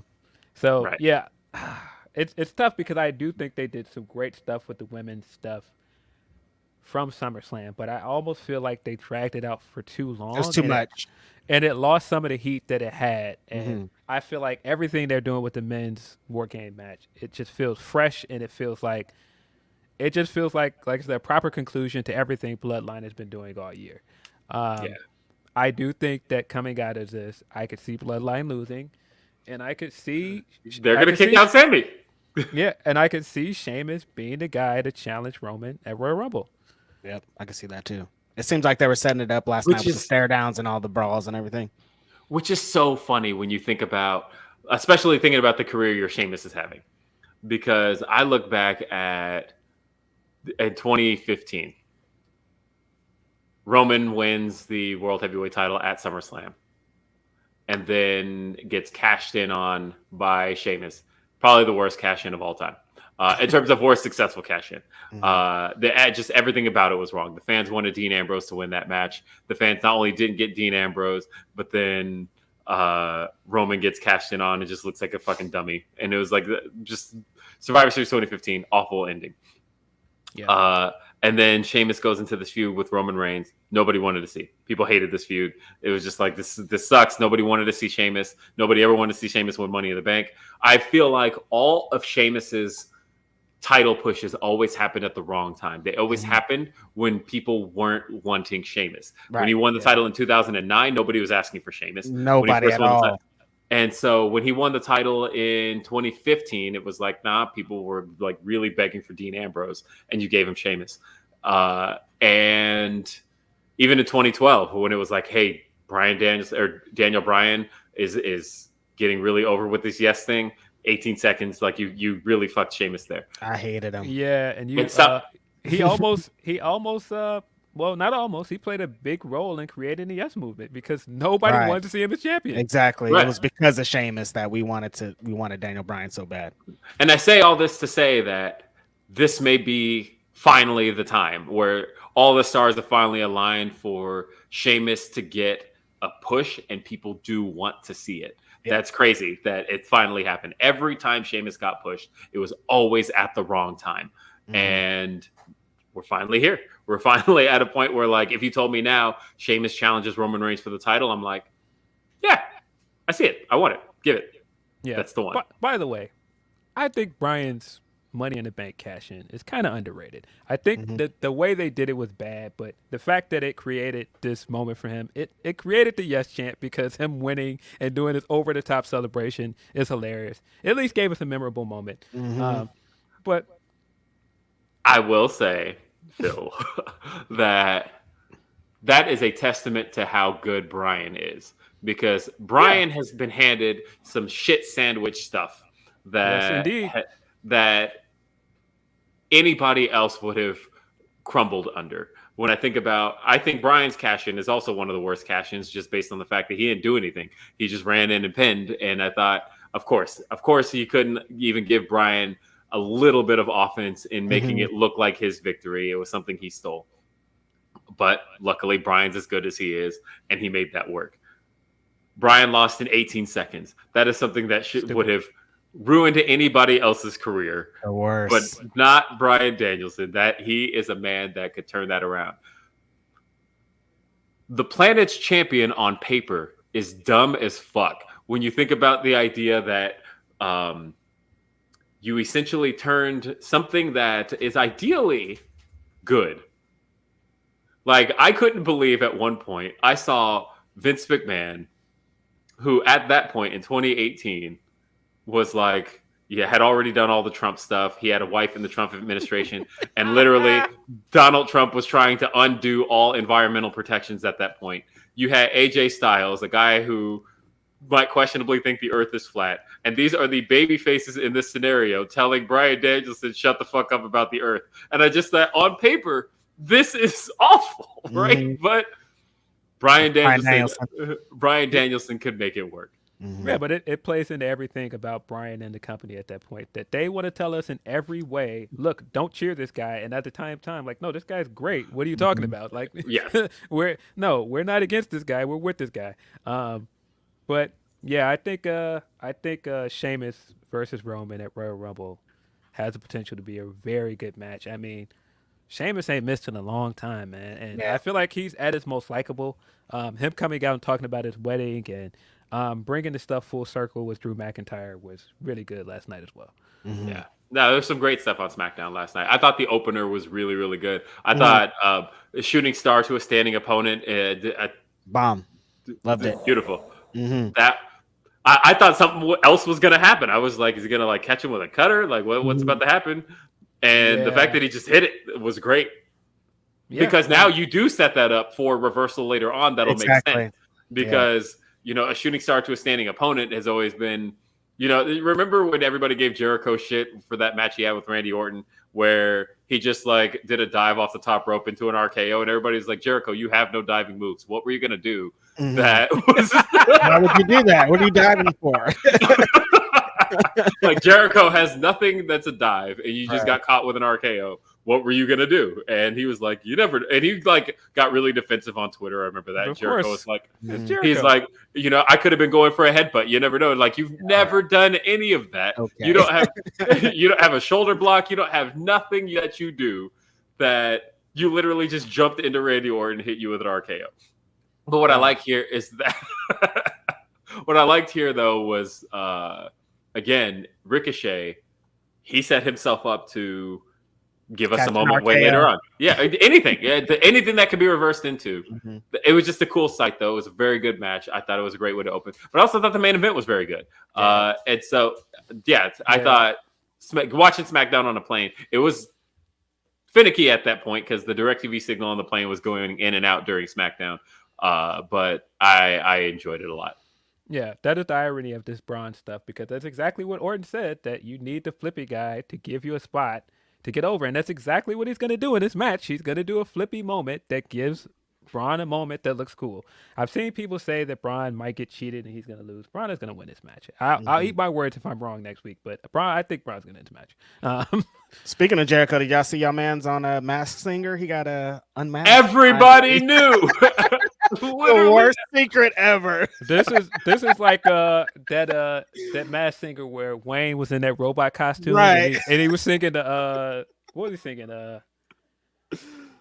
He was singing like a rock song, and it couldn't have sounded any more like Lil Wayne. And the guy and all the judges were like, I don't know who this is. I was like, this is Lil Wayne. What do you mean? This is clearly Wayne. Like, he even danced like Wayne, everything. I was like, this is Wayne. Stop it. Same thing with Jericho. So the thing I wanted to wrap up this show with is some rapid fire predictions on the Full Gear card. Yep. So let's talk about it. We got 13 matches tonight. We will start with Eddie Kingston versus Jun Akiyama. Hi, Sherry. Oh, wait, that was actually Jesse. Jesse made an appearance on the show. Hey, Jesse. That's also like the fourth time that's been said. Because that was also said plenty in this house. We had a whole conversation about Jesse, literally because of Jesse being here. Yeah, I think Eddie's gonna get the win here. I think the June winning last night was the way to set up not just this match, but Eddie getting the win in his dream match. Yes, sir. Same thing. Eddie Kingston. So here's an interesting one. We have a 10-man tag in which we are going to see the Factories, QT Marshall, Aaron Solo, Lee Johnson, Nick Camarado, and Cole Carter taking on Best Friends, which consists of Orange Cassidy, Trent Beretta, and Chuck Taylor, teaming with Rocky Romero and a mystery partner. Who could the mystery partner be? This segment was way funnier than it had any right to be. Right, exactly. Not just the Danhausen stuff, but him going, there's only 4 of y'all. There's only 3 of y'all, and then Rocky just comes out from behind them like, no, there's 4. And then them handing Renee a VHS, and she's just like, what the hell am I supposed to do with this? Did you see the VHS, by the way? Chuck posted Yes. of it. Dustin's 4th birthday. Ridiculous. yeah, and then QT just like deadpanning the line, like this is literally Danhausen. Like we saw his face. Yes, I loved it. But I think the best thing they could do fine. is if they swerve it at somebody not Danhausen. I think would be actually kind of dope. It would be pretty Yeah, good. I feel Grant like B this, says, "What is jalapenos?" yeah, I feel like this is a way to give us like more serious Danhausen for at least now, and at least kind of start like a winning streak with him. Because I've seen people saying that as over as this guy is, it doesn't make sense that he loses so much, and so I feel like this is a way to kind of set him on a different trajectory. I think that Nightmare Factory is definitely losing here. That's exactly how you know that wins and losses ain't shit. Who cares if Danhausen wins? That he's like that. People would care that Danhausen loses is ridiculous. Well, I mean, where do you go with it though? Is my thing. If he starts winning, Hey, I love you guys. yeah, like he's not going to be world champion. You know what I mean? Exactly. So what Where does do- he where need to do- win for? What are you building to if you give him wins? Like, I think there's a way to do that eventually, but I feel like it should be story based. I don't think you Right. need him to go on this long winning streak. He's Just 'cause already he's over. over. Yeah, exactly. That doesn't make sense. Although Brent says, "I'm sure it's Danhausen, but Shibata never did get to kick around the factory after they went at his dojo boys." On the pre-show, On the pre-show. Hey, Yeah. I mean, they're treating this I like mean, Akiyama is on the pre-show. That wouldn't be that crazy. So yeah, I see. Yeah. Actually, you know what? The factory's losing. I think Shibata would get a big ass pop, though. To be honest, I think Definitely. because I think that's it's almost so obvious that it's Danhausen that my brain is thinking it's probably not. Gotcha. I could believe it. Yeah. Best friends is winning that one though. Yeah, We got Ricky Starks versus Brian Cage. Starks. Mm-hmm. Yeah. So now we move into the main card. We've got a 3-way for the TNT Championship: Wardlow, Smojo, and Powerhouse Hobbs. I think it's Hobbs' night. I think Wardlow is winning, and I think Wardlow is going to pin Joe, and that's going to be Hobbs' way of saying like, "Yo, you never beat me." Yep. And that's going to be the way to keep this feud going. Yeah, I think Big Wardlow's going to go over because I think the Wardlow big needs homie might be getting that victory in March. If they know what's good for them, let's prolong this until March the 1st or March the 3rd or whenever the fuck it is, so I can be crying on the front row like a little girl when my friend wins a championship. Pretty sure it's going to be announced tonight on Full Gear that Revolution is going to be at the Chase Center where is the Chase Center actually? It's in San Francisco, across the bridge. Okay, it's specifically in San Francisco? Yeah, like they say the Cow Palace is San Francisco, but not really. Like the Chase Center is like in there. You gotta like, yeah. And that's going to be either the 4th or the 5th. And so I know we had same week. Oh no, wait, not the 4th or the 5th. Yeah, it's going to be so they're going to do Cow Palace Wednesday and Cow Palace Rampage, and then it's going to be Chase Center on the Saturday either the 4th or the 5th. That's what's up. West Coast Pro, my friends just announced a show on the 4th, so hopefully they do it on the 5th because that'll be very unfortunate for my friends. And I'm also going to be at West Coast Pro tonight, King of Indies. If you are in the area, South San Francisco, the Irish Ukrainian Center or something, I don't know. Could be butchering that name. West Coast Pro tonight, King of Indies is going to be very dope. But yeah, that's exciting. I'm super excited about that. That announcement that you might have just made right now. That's going to be cool. Yeah. I mean, the thing is, Fightful Select broke that way back. Originally when I heard about it, it was that it was going to be Revolution. So I was surprised that they announced the Dynamite and the Rampage. So I'm super excited either way. It's going to be a lot of fucking wrestling going on here. The way we initially reported it was that we had said we heard that Revolution was going to be at the Cow Palace, and then I got a correction literally like the day we put that out of that it was going to be Rampage or it was going to be Dynamite at Cow Palace, and then they were aiming to get the Chase Center. And I saw when the schedule came out, and literally that week, the Warriors are playing the Lakers in Los Angeles. I'm like, okay, Chase Center's free, so that makes that easy. So that looks like how that's going to play out. Revolution, Chase Center. Nice. And then we've got for the trios title, we are going to see Death Triangle take on the Elite. Elite, Come on. baby. It's them elite. temperatures They're back. going to be 2-time champions. This belt was Yeah. invented for them. It's their Mhm. belt. Come on. But I think- stayed out till they were waiting for him to come back to bring these belts. Those belts are theirs, and they're gonna get them.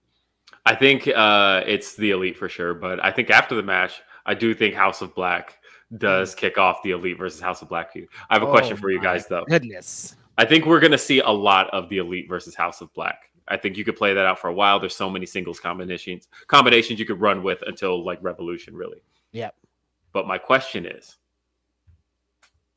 in the same way, in very similar vein to the OC versus Judgment Day, how they had to eventually bring in Mia Yim to even the odds. Same question would apply. If Julia Hart ends up being too much of a difference maker, who would you bring in to align with the Elite? They never have had a woman align with them. That'd be so weird. Like my brain immediately goes Riho, Wait a right? minute. Wait a minute. Why are you brushing Brandy to the side? She was aligned with Oh, Brandy. She was. I forgot about Brand. She's been gone for too long, man. Where's Yeah. Brand at? Come back, Brand. Like my initial thought is Riho. She's been tied to Kenny, but also like so has Hikaru Shida. Yeah. But I think there's other dope stuff you could do to do like a intergender 8-person tag and like really do something dope. Mhm. Could be. Yeah. We've got Rio makes the most sense. I think so too. We've got Jeff Jarrett and Jay Lethal taking on Sting and Darby. That just What a sounds match. funny. What a match. That just sounds hilarious. Jeff Jarrett. Sting ain't losing that pay-per-view, bro. You don't think so? Sting I and Darby know. are winning. Sting and Darby are winning, man. Okay, I believe it. Yeah, I don't think Jeff Jarrett's going to be getting the W here tonight. I can't see it. I mean, I think AEW just again, AEW already owns so many Sting moments where like they've redone a whole bunch of the Sting moments. Like think about the fact that AEW finally got to do the Sting wearing the Sting mask and revealing to be Sting. Like now AEW's done that. But the one moment AEW doesn't own is Jeff Jarrett smashing Sting over with a guitar and Sting no selling. Yeah, Sting no selling. AEW doesn't own that yet. They will after tonight. Yep, definitely. And it's going to get a massive pop in that. People are going to love it. Yeah. Jade Cargill goes one-on-one with Nyla Rose. Jade takes her belt back. Yeah. Steel cage match. A reportedly injured Luchasaurus who wants to see this match through goes one-on-one with Jungle Boy Jack Perry. Jungle Man is winning this thing. Yeah. Is he apparently really hurt though?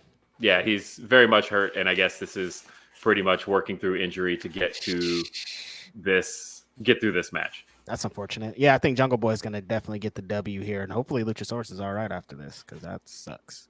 Yeah.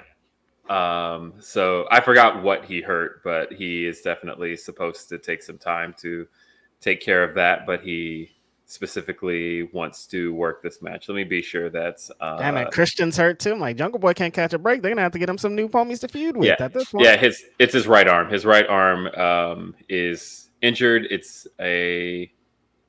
And just hopefully we can get that taken care of after this match. Yeah, get Jungle Boy in the title picture somewhere soon. Right. He's due. We have got Dr. Britt Baker DMD versus Saraya. We already kind of all gave our predictions on that. I think Saraya's winning that. Yeah. Yeah, I think Saraya's winning this, and Salty Britt is going to play a part in another outcome in the night. Hardest one to pick. 4-way for the ROH World Championship. Chris Jericho defends against Bryan Danielson, Claudio Castagnoli, and Sammy Guevara. I think this could be match of the night. I do think it could. Brian needs to win this match. I can't see Christian Jericho losing this match today. I just cannot see it. Brian needs to win this match, but unfortunately, my prediction is that Jericho is going to retain. I really want to be wrong, though. I don't want Jericho to retain. I feel like it's time to just move on. But what can you do? If Sammy wins this belt, I'm coming to rant. We're doing a Grapsody tomorrow. Sammy's so not winning this belt. Sammy's not winning this belt. We're gonna do an special episode tomorrow, and I'm gonna come and yell for 30 minutes. Sammy actually has my lowest percentage of predictions of who could win. Like I actually could see Claudio winning this before I could see Sammy winning. We've got the tag titles on. Oh, I didn't give a prediction. I kind of think Brian could do it. I hope so. Please. Me too. Tag titles on the line. The Acclaimed versus Swerve in Our Glory. Acclaimed. Yeah, Acclaimed's winning. I think Acclaimed is winning as well. Because FTR's taking those belts from those guys. Yeah, I think Acclaim is winning, not just because it's the right thing to do, but all of the stuff that they showed last night on the countdown with Swerve and Keith Lee was amazing, and I feel like they're going to advance their storyline by them losing. Right. Yes. Women's world title, interim women's world title on the line. Although you guys heard me on the media call this week, I did ask because I felt like this was the time to ask that question. And Tony seemed to feel like he does want a lineal champion at this point. Right. Yeah, but listen, Tony Storm has had enough, man. She feels Seriously. like She's like, she doesn't want to hear any more with this interim interim bullshit. This is my belt. I'm the champ. So. Yeah, but for that reason of her feeling like she's done with the interim stuff, and I feel like it would be almost too much to put all these asterisks around Jamie Hayter's first win. I think Tony's winning. Same here. I think Jamie's winning, to be honest. I think that right now, Tony has never had a groundswelling of support for a star in the women's division yet. That's the one thing he hasn't had. And what I mean by that is somebody he didn't choose, the fans chose. Mm-hmm. And it is something that it has happened in the men's division, and he's capitalized on it when it's happened. Now it's time to ask the question, what do you do when it happens in the women's division? Do you stick with your guns? Do you stick with your plan? Or do you give the fans what they're asking for? And I feel like he's rarely going to get this opportunity again in the women's division. And I think it will go a long way in telling fans and telling women around the world that you get over with these fans, you will be rewarded. I think it's got to be Jamie Hayter tonight. I hear all of that, but I don't think it's happening. I think Tony's going to win, and I think Britt is going to come into play somehow. I think that it is not a coincidence that Britt brought up all of this stuff from All Out again and said, I apologize profusely during the countdown stuff. I think she's going to come into play somehow in this match. Yeah. Well, finally, we have AEW World Championship on the line. The world champion, 3-time AEW World Champion, Jon Moxley defends against Maxwell Jacob Friedman, MJF. Better than you. Which really quick, how many of these are pre-show and how many are in the main card matches? 10 matches. It's actually less than the last few pay-per-views. Yeah, All Out had 11, though this show was going to have 11 before Ricky Starks' injury. Yeah. We're not going to have a long pay-per-view, Nick Housen. You don't have to argue with Tony in the in the press conference. How many matches shout out to Nick. He's still going to argue with Tony in the presser no matter what. So Nick Hausman. I talked to I talked to Nick just the other day because I thought he had a really good question on the media call. And I'm so happy he went last, right? Because his question was the perfect way to end that media call, which they got to Nick Hausman, and he was just straight up like, why didn't you stop Punk during all of that? And that was like... Nick Housen, Tony's gonna ban his ass soon enough. Nick be going for it, man. Shout out to Nick, man. He does. And like, honestly, he'll always go for it. I thought that was the perfect question to end with. Mm-hmm. Because I thought we got some good details that I don't even think people realize were first-time confirmations from Tony, right? Like the fact that Tony said, I'm not going to comment on the investigation. That's the first time he's mentioned there was an investigation. Right. That he said, I tried to do FTR versus the Briscoes. Trust me, I tried to do it on AEW television and I couldn't. And I thought that's the first time he's ever confirmed that he couldn't use the Briscoes on TV. Before that was all rumor. And so There was a lot of stuff, little things in there that I felt like you could get out of that media scrum just based on some of the questions asked. Did I laugh when the Punk question was asked, and everybody that assumed he booked this cult thing to make him mad, and the first thing he said after he said no comment is he went on to compliment him for everything he's done for AEW. Yeah, I think that pretty much said everything you need to know about what Tony thinks of Punk, and I'll leave it at that. Mm-hmm. Graham B says MJF in the media scrum is your main event tonight. Oh man, MJF potentially being in this media scrum is going to be great as the world champ. But yeah, listen, I've been predicting since February that this man will be champion by the end of the year, and it's going to happen tonight. He's going to win this title. He's going to do something terrible to get himself booed again and write Moxley off of television, and let this man go on a well-deserved vacation that he should have gotten months ago. About 6 times this year. He should have been on vacation. Van Twin Blade says, give Shibata that bread, hold for laughter. And Bianca, by the way, says, hey guys, have you checked out We Need to Talk About Cosby documentary? Really insightful on all those mixed feelings. No, I haven't checked it out, but I feel like I need to because, again, I, as a human, was molded by the Cosby Show, was molded by a different world. And I haven't watched... I just watched A Different World like last week. What am I talking about? But the Cosby Show, I haven't watched in like 10 years. And there's so much of it I just want to go back and watch. Like I said, Denise the Saga Continues is my favorite episode of like really any show ever. Her return to the Cosby Show is just so great. But I haven't gotten to check that out in a long time, and I feel like I should. But anyway, folks. Yeah, I haven't seen that documentary either. It sounds depressing. Yes. Yeah. I want to thank everybody for your super chats, your humper chats, and I want to thank everybody who tuned in today. We actually had really great live numbers today. So thank you all for being a part of today's edition of Grapsody.